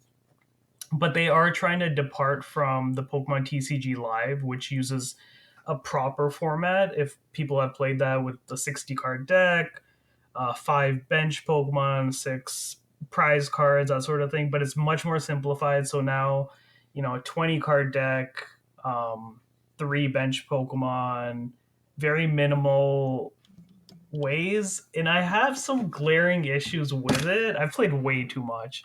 But since it's a free-to-play mobile game and only on there, it has the gacha elements that people don't like, which I don't have any issue. I love gacha games. I think they're fantastic. But it is a much more simplified version, and I feel like they're very much trying to chase the Marvel Snap height, because Marvel Snap just reached its 2-year anniversary, so they're trying to do that. Yeah, it does come across that way. I've also heard the theory that this game started as an NFT game. Yeah. But then when NFTs crashed and burned, in the mainstream at least, there's still weird pockets of people who absolutely are obsessed with NFTs. I don't get it. But I could see where that theory is based on like the little I've played of this game. But yeah, then they pivoted to let's just make it like a normal card collection game, and let's not throw away all the development we were doing on this thing that might have, been based in making it an NFT game. Yeah, with the NFT stuff, I'm like, I understand that, but then Nintendo uses like Windows 98 online, like I can't like see them just doing NFTs. Like they don't have like the resources or like the modern. To be fair, this isn't Nintendo created. This was DNA. Yeah, DNA, and overseen by the Pokemon Company and Creatures. Yeah. But Pokemon Company, like, look at Scarlet and Violet. It's not like they're like technical wizards either. And what do you like about it so far? I always love pulling cards out of packs. Like, you can't see it, it's just off screen, but I have 2 giant binders that are just like my foil cards and like holographics and everything. So like I love Pokemon TCG. I am enjoying I have the notification on. Like I don't have a lot of notifications on my phone, but I have the notification for like when I have a new pack. I might have one right now. I do not, but it's like I know it's like any moment now I'm supposed to get like a new pack, and it's like, okay, I'll open it up and like open my pack, and then I like, what else is there to do right now? Because it's one of those where it's like there's not a lot going on in it, so it's kind of difficult to like be like, oh yeah, this is like a fully fledged game, when it's like I can log in every 12 hours and like do like 5 minutes of activities and then like be like, okay, well, I've hit all the buttons that have a notification on it, let me just go do something else now. I knew when they were previewing it and showing it off to people, even the trailers of it, they more focused on the opening simulation aspect, which I understand. But when I first saw that, because like what makes or breaks a card game is like that opening feeling, the visuals of that, the opening. Like I've played a lot of different card games, from Master Duel, Yu-Gi-Oh! Master Duel, Yu-Gi-Oh! Duel Links, Cardfight Vanguard, Dear Days, and these are like all digital ones. But like the pack opening is a make or break for people to. It just has to look nice, And the way this one does it is like you can even see like if there's a foil card there, you can scan it a bit, like go left and right and like see it to see like 3D. A surprise. And it's like this is like.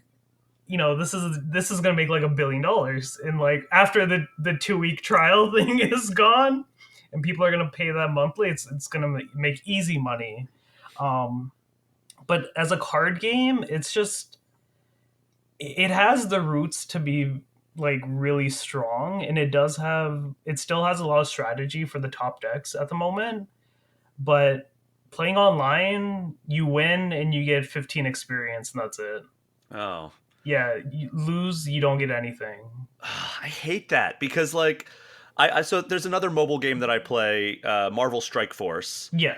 And they figured out pretty early on when they started like doing more PvP stuff that like if you don't have I just got my notification that my pack is ready to be opened. Yeah. Open it live. No, this is Pocket, not live. Oh, okay. I might actually open it up here. They figured out, Marvel Strike Force did, and trust me, that team has so many problems that like I'm not gonna lift them up as like this beacon of like how to develop a mobile game and like be player friendly. But they figured out that like if you are playing this game, like it's cool if you get a little bit better rewards as like the winner of this PvP thing, but you still should get something, or people are just like gonna be like, well, I don't want to do this anymore. Okay, so I'm opening up my pack now. I don't know if anybody's able to see it. Yeah. Yeah. I've got a lot of glare I can see. So I'm going to choose... so you get the choice of Charizard, Mewtwo, or Pikachu. I'm going to do Pikachu this time. Nice. And let me see if I can turn my brightness up here because it's very low. There we go. That's much better. No, it's not. That's even worse. Sounds like I'm holding a glowing rectangle. True. Okay. Yeah, so that's there good. We go. Yeah. All right, so I hit. This is great for the audio listeners. So you can see that like there's a line that appears at the top of the pack, and you swipe it, and it opens. It's just great animation right It is a there. good animation. All right, so I got a Cottony. You get 5 cards a pack. Sea King, Snom, War Turtle, okay, and a Electrode card that I actually have in real life. So there you Oh, go. cool. Yeah, it's a little yarn, like Electrode's Yarny World or whatever it Yeah. is. Okay, so yeah, you get those. You then get it added to your collection. So my Pokédex, which is the main objective here, I would say, is filling out your Pokédex. So you swipe up, and then the cards start appearing in your Pokédex. Yeah. So there we go. So and then you have like objectives and everything you complete. But yeah, I mean it's very minimal in terms of like Yeah. the interactions that you can do. I've not jumped into the battling yet. How does the battle feel? So the games are much longer than Marvel Snap. So they aren't 6 minutes or even more if you use to extend turns. So you can get some regularly you can go to 7 to 15 minutes, maybe even 20 minutes sometimes. It depends Really? because like the best decks at the moment, when you switch out, like you have to get 3 points each. You've played the tutorial enough of that, right? I have not. I've not even touched the battling Oh, element. okay. So I just So unlocked it last night and it was like really late and I was like, I'm falling asleep. I'm not going to retain any of this information. okay, I think I played like 10 hours already, maybe. Oh my gosh. I've only put in like maybe like I mean cumulative maybe like 25 minutes because like I said there's not a lot to do Right. unless you have the battles open. Right.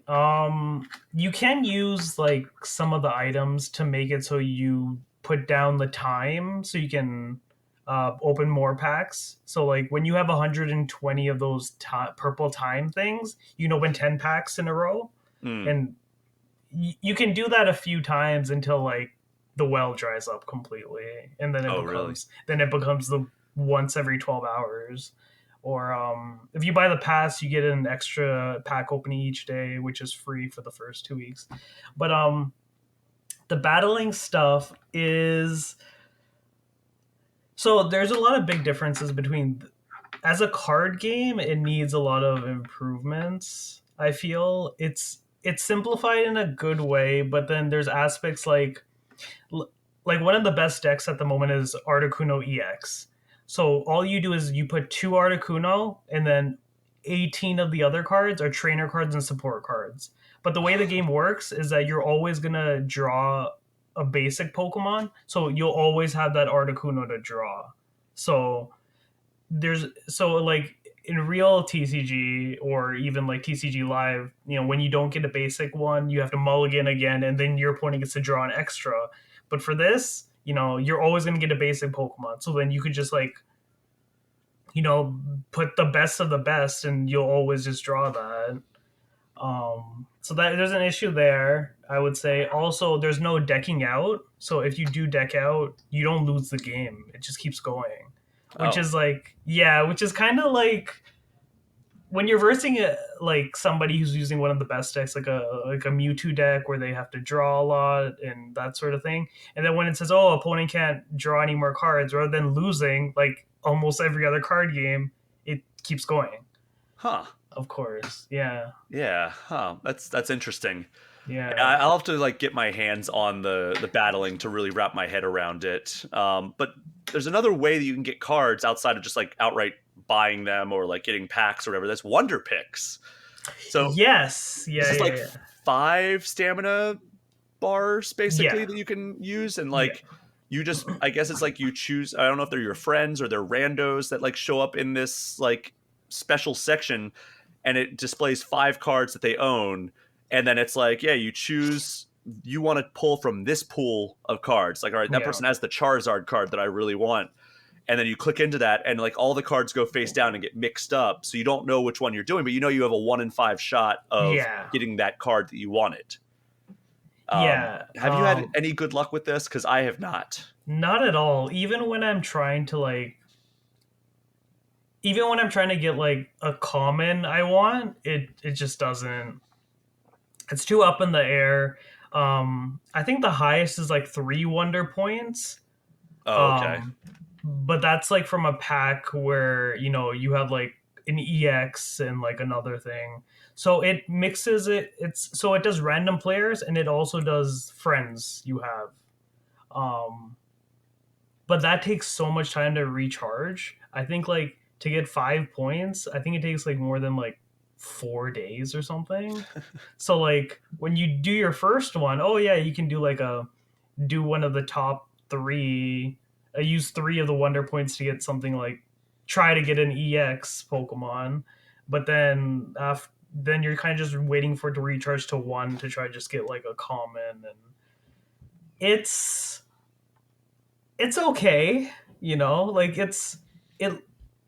The thing with the pack stuff would be the thing with even that stuff would be a lot better is that if there was a battle pass at least like Pokemon TCG Live has, and like when you're playing online, you know, each rank you get to open a pack or something, but there's nothing there. Yeah, it's too slow drip for me, I think. That's my main impression so far. Yeah. There is trading, but it's locked at the moment.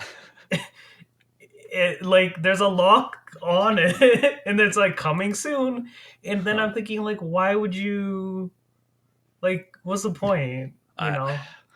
I mean, they're trying to like retrofit these mechanics that are so synonymous with Pokemon to this app, but I don't know how well it's going to work. Like, unless they do some like, hey, this is like much more like of a dopamine hit. I see people on like social media being like, oh man, this is like such a great app, and like I'm having like a blast, and I'm like, I don't see it yet. But of course, it took me a while to see like the greatness in Pokemon Go.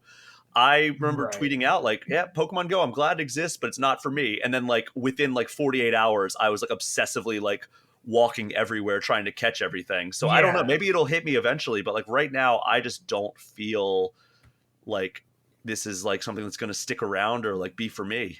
It really hits for the card collectors, but the thing is like in real life collecting Pokemon cards is like great and awesome. But like when you're playing a digital game, it doesn't matter. You should be able to like I've been playing Pokemon TCG Live for maybe 2 weeks by now. The first week I was able to make one of the top meta decks and I actually like it a lot. Terapagos EX. I was able to get everything just with in-game currency, not spending any money whatsoever.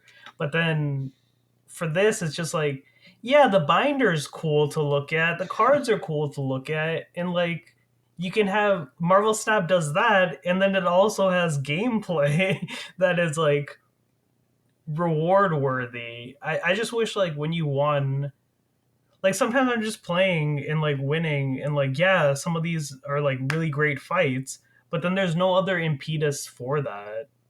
And I see a lot of people like posting their polls, and like that's awesome and cool, but then what about the playing aspect?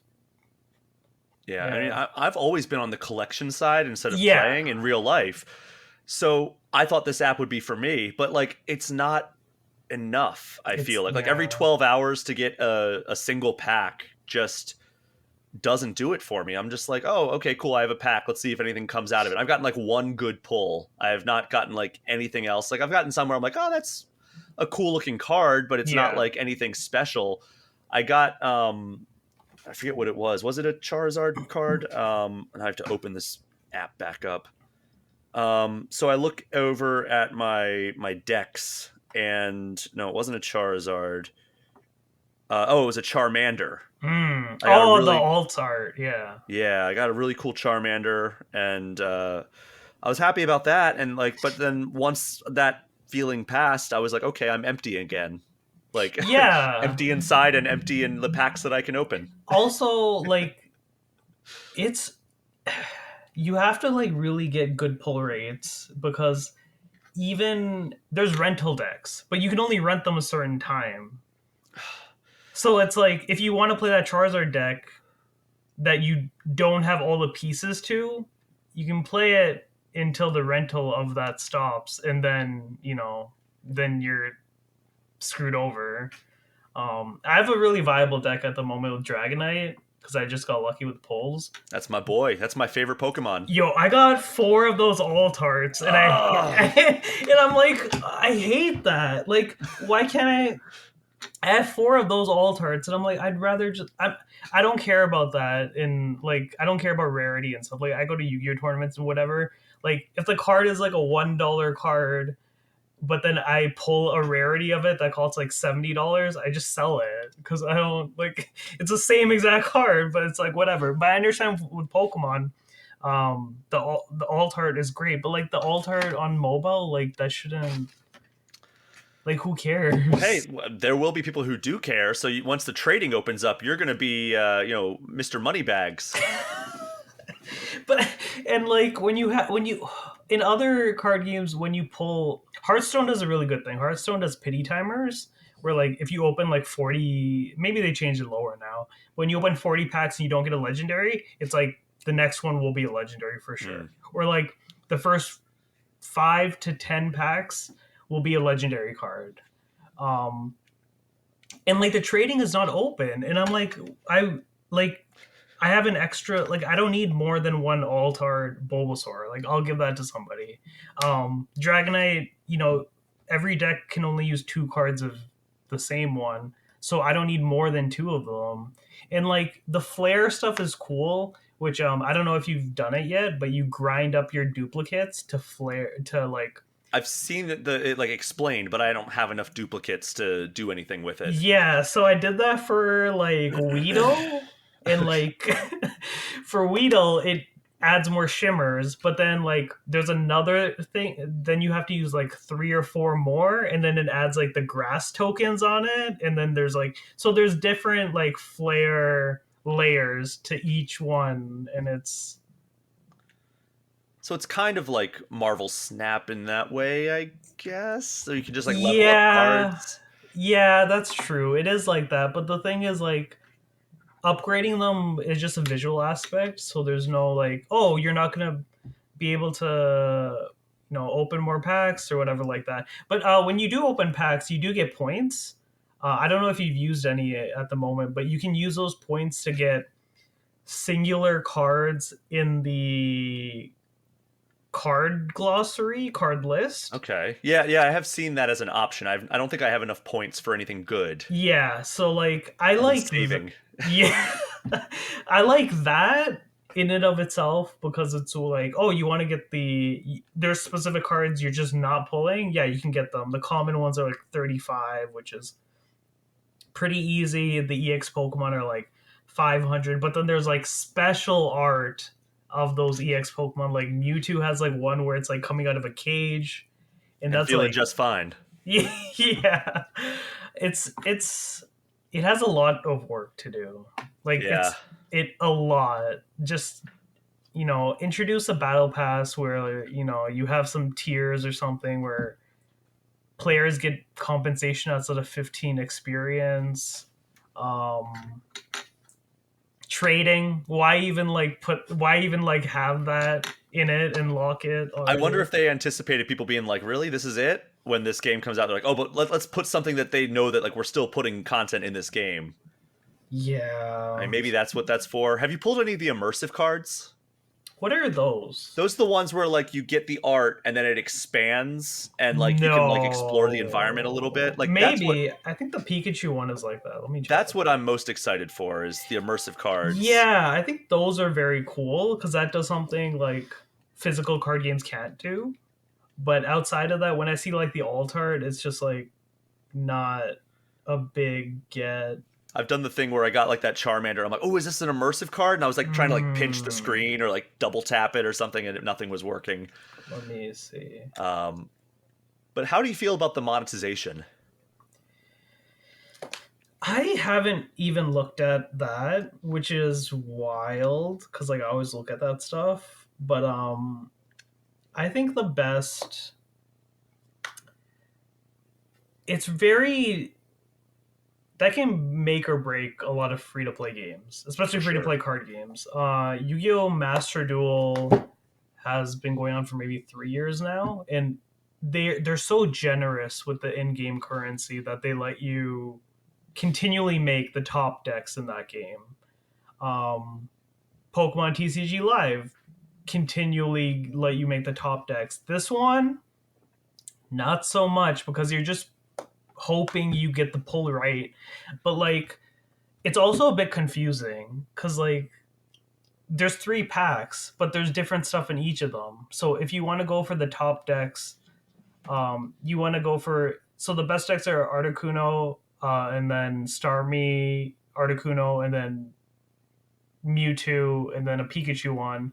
But like those are all in different sets, and then trainer cards are in different sets. Like Misty, to get her, she's in the Charizard pack, but then Sabrina is really good, which is not in the Charizard pack if I remember correctly. So it's like it's very difficult to like with the monetization. And I know in like a month it's gonna earn like $5 billion because I'm debating signing up for this like 2-week trial that you keep sign up for talking that. about. Sign up for that. Sign up for that. Sign up for It's that. like it just gives you the free, because there is a battle pass of some sort as well. Like I saw it like advertised in the game, but I'm like, I don't know. There's just so much that I'm just like, I'm closing this app now because I just accidentally opened up the battle tab and it's like going into the tutorial. I was gonna try to check out the monetization, Yeah. but yeah, I'm pretty skeptical on it for now, but I'm hoping that like it finally clicks with me the way Pokemon Go did, and the way that Right. I don't know, like there's some games that like Marvel Snap clicked with me immediately. Yeah.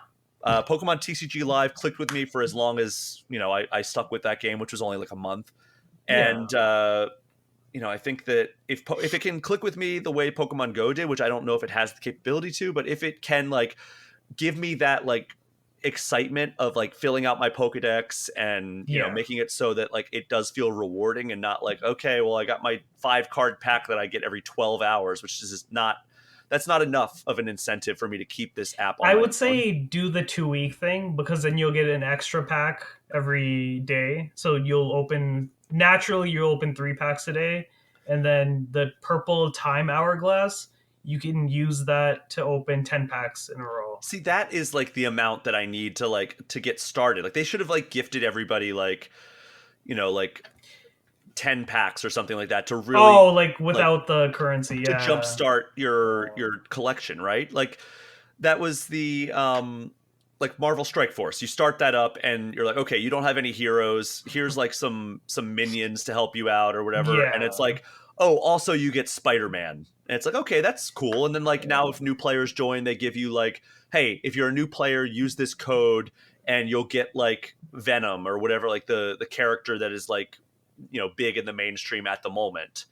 So that they need to do something like that, I feel like, and like really give players like, oh wow, this is how good it feels to open like 10 or 15 packs all at once and get like these amazing cards. Yeah.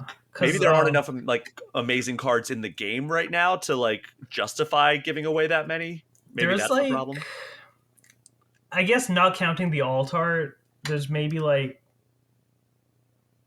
less than 10 like really, really good Pokemon to just have or make a deck around, which are Mewtwo X, Articuno, Starmie X, Pikachu X, Dragonite.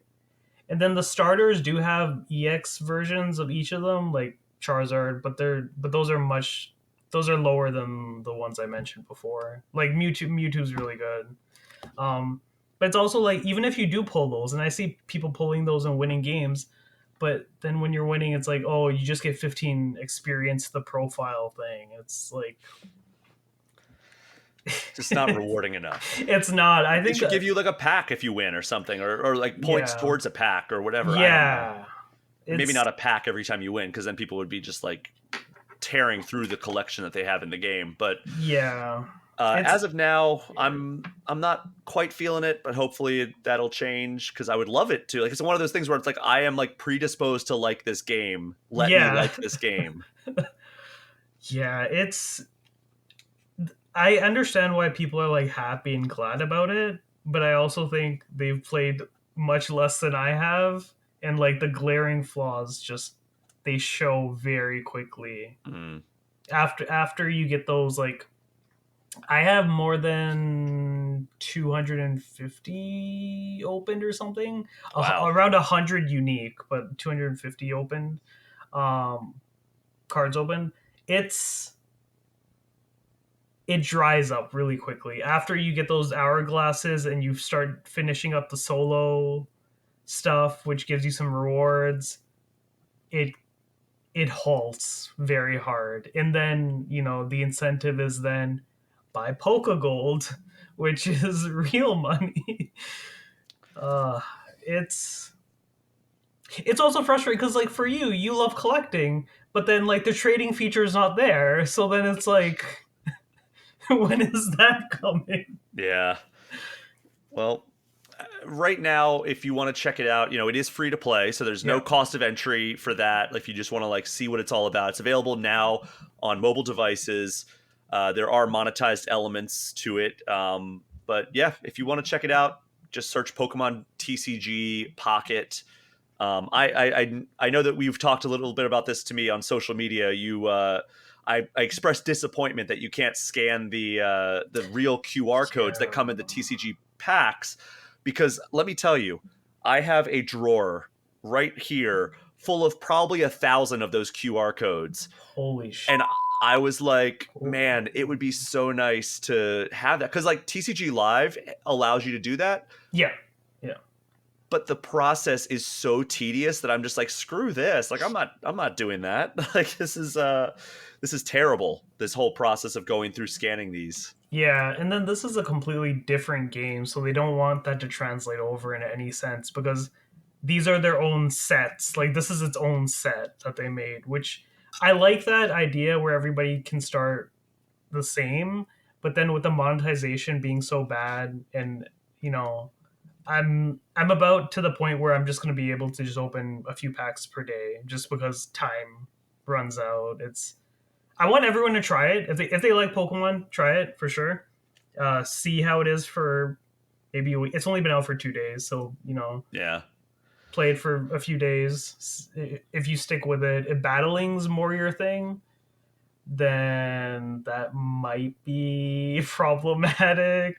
Yeah, TCG Live would be your app then, but that's been out for a while, so they probably already know about that if battling's more their thing. Yeah. Or like there's this year has been huge for card games like Balatro, and like I feel like people would rather play Balatro and feel like I know I would. Balatro is one of my games of the year, like one of the best still games need to play it. They sent it's so me good. it's Canadian developed as well. Oh, nice. I did not know that. Yeah, fantastic game. It's my favorite game on any Nintendo platform because the other two top games for me were on PS5 only. That's Astrobot and Final Fantasy VII Rebirth. Right. But before we wrap up, Nintendo surprised us all on a Wednesday evening by releasing another new app. And guess what? They've invented music streaming. So the Nintendo Music app, we talked about this very briefly during the news segment of the show, but it is a free app for all subscribers to Nintendo Switch Online. And, in fact, the very first thing it does when you open the app is it asks you to link your Nintendo account with the app. I downloaded it. Did you? No, I don't want. I haven't paid for because you have to get the N64 expansion. Oh, do you? I thought it was just any Nintendo Switch Online. No, okay. How do you like it so far?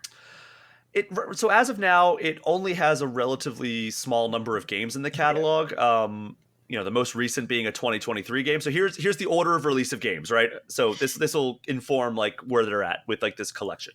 So Super Mario Brothers, obviously, Metroid from Famicom Disk System, which I did not anticipate that. Metroid from NES, so 2 versions of Metroid.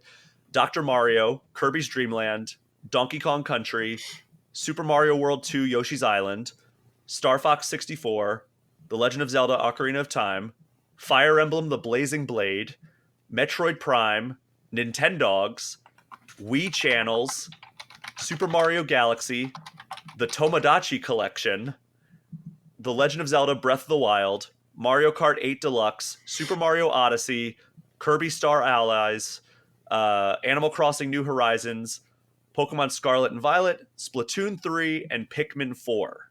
Yeah. So a lot of games missing. Nintendo, it does say that the more music will be added and the app will be, filled out as time goes. It does recommend music that it's on the app based on your play history. So it does kind of cross-reference like your profile, which is kind of cool. Yeah. Is there a top 3 that you would like to see added to that list? I know I kind of like moved through it pretty quickly. No, it's all good. I know Metroid. I don't know if you list. Maybe you did. Metroid Prime is also The first there. Metroid Prime Yeah, the is. first one, which I think is just because they did the remake, so then they had to. Um, I would like some Breath of the Wild. Sorry, not Breath of the Wild. Tears Tears of of the the Kingdom. Kingdom would be great, but I'm like trying to like think first party. They have Xenoblade 3, right? Nope, that is not on No, there. none of them. Okay, well, it's hard when I think because like I kind of laughed at that being like the thing because everybody thought it was gonna be the Switch 2 and like it wasn't that. But I think Nintendo's the funniest company for doing that as well. Like just absolutely hilarious. I'd like them to like coincide it somehow. Like Brothership is coming out. I would like them to like release a soundtrack at the same It time. would make sense. Yeah. I feel like they should. It would be cool cross promotion, but like I Yeah. don't know. So the ones that I had are all Yeah. like old school games. Right. Super Mario World would be awesome to have on there. Oh, I Link to love the Galaxy. Past. Yeah. Galaxy 1 is on there. Galaxy. So and then like Super Mario 3D World, if we're going with one that's a little bit newer, I think that has a really great Right. soundtrack. But like, so the ones that they've advertised as coming in the future include Donkey Kong Country 2, F-Zero X, Zelda Skyward Sword, Zelda Wind Waker, Splatoon 2, Super Mario 64, and Wii Sports. So I think my biggest issue with it is also they don't credit anybody. And a lot of the time people want to be like, oh, I want to see from this artist. I want to see from this composer to be able to like see a plethora of stuff. Like a lot of people love Atlas's music, but they'll be like, "Oh, Shoji Meguro's on this. I'm in." Like, yeah, like Metaphor. Oh, Shoji's doing this one. Yeah, I love that composer. Like, I can. There's more breadth there, but here there's nothing. I heard there's no information whatsoever. It's just soundtrack sound, and Nintendo has had a very bad track record of doing this multiple times. They've taken out like soundtracks and composer names for Donkey Kong, for Metroid when they had to do the re-release and like they're really bad at crediting, and like this entire thing shows like they don't want to credit these people at all. Hopefully they course correct, because remember, like Marvel Snap did that as well, where they were like, "Oh, this is just like the ultimate variant of this character," and then like people were like, hey, we want to know the artist's name on there, like credit the artist, and then they did do an update and they added all those artist names. So like that, credit to them for that, and hopefully Nintendo does follow suit there, because I think it would make sense to be like, yeah, this aquatic ambiance in Donkey Kong Country is from David Wise, or this Super Mario Brothers overworld theme is Koji Kondo, like stuff like that. I think would be great to have.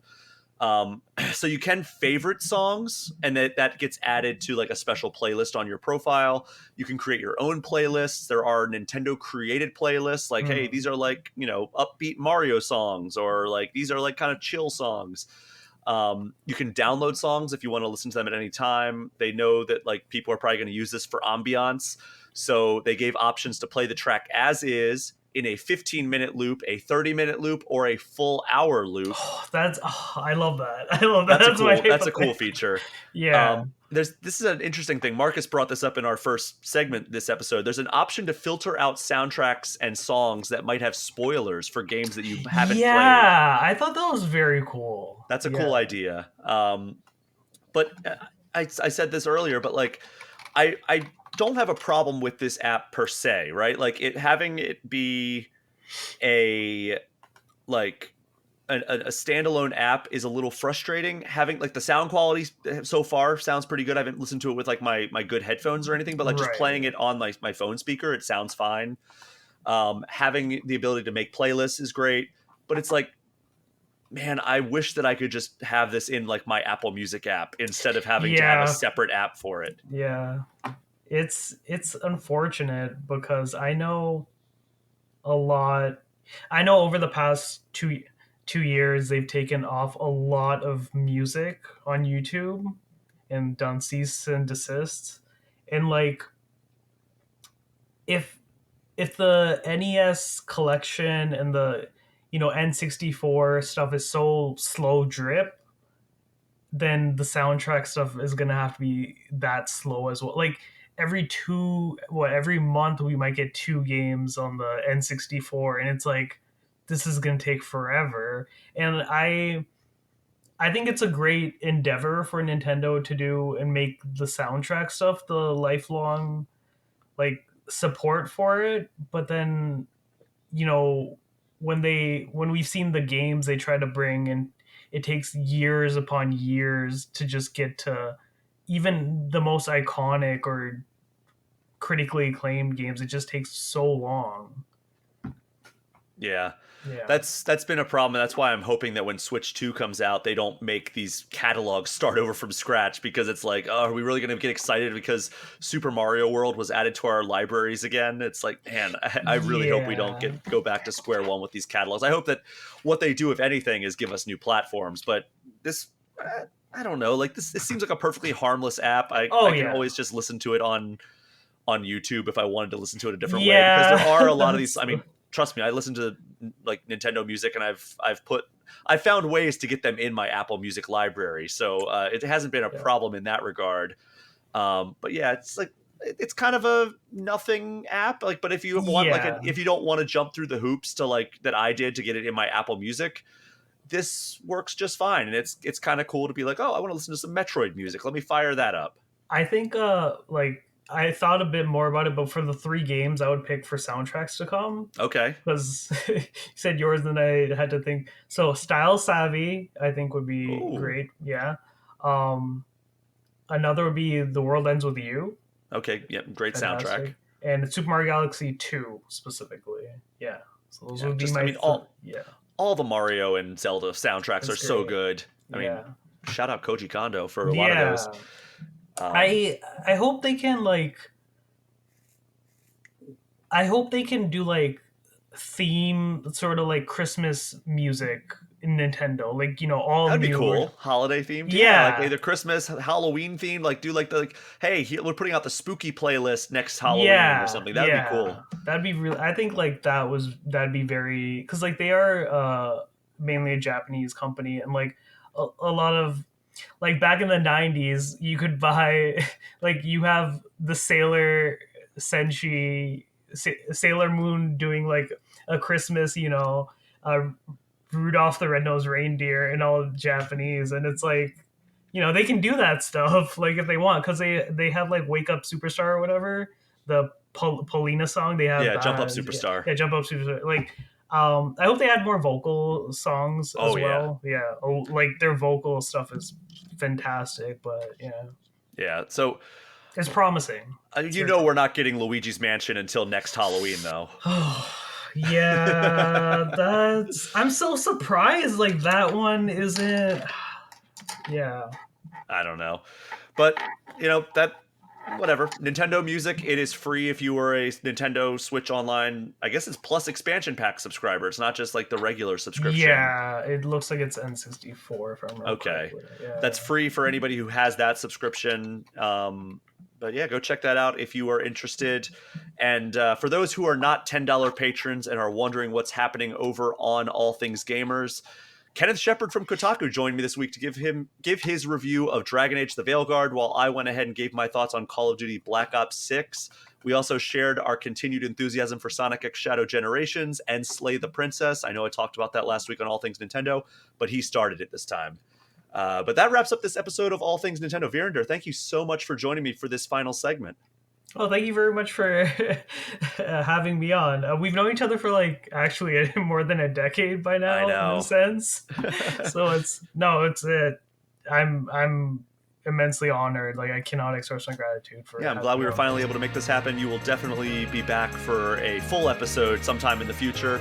But thank you so much to everyone for listening. As you know, the Patreon and its associated Discord server are the best ways to get any questions or comments in. But you can also email me at brian@allthingsnintendo.com or hit me up on social media at Brian P. Shea.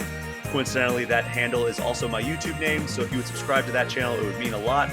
Veerender, where can people find you online? So I'm mostly on Twitter at Veeren_Jubbal, so VEEREN_JUBBAL.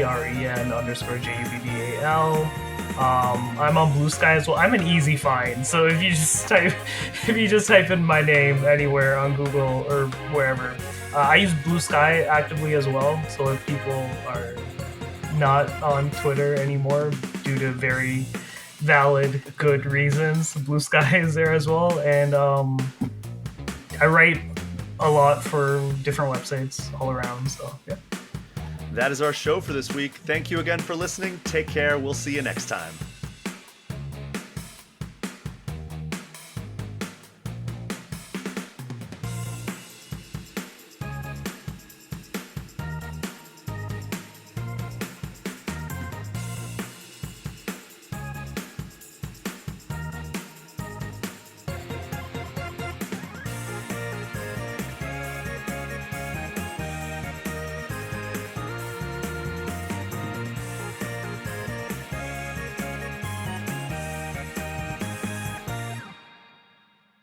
Before we wrap up this episode, I just want to give a special shout out to the $10 patrons of the All Things Nintendo podcast.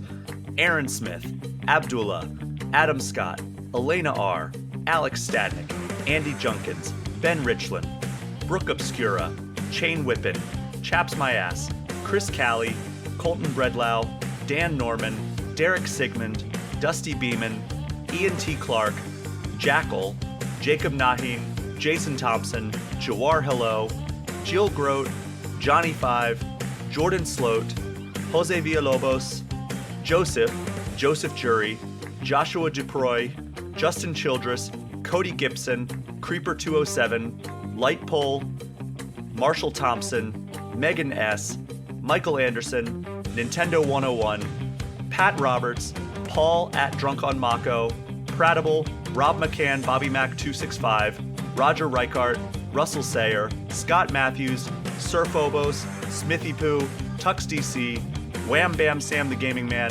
Zach Marcus, Zachary Pliggy, and Zek 3 Sorts Sama. Thank you so much for continuing to support the show. It's because of people like you that I'm able to continue doing this.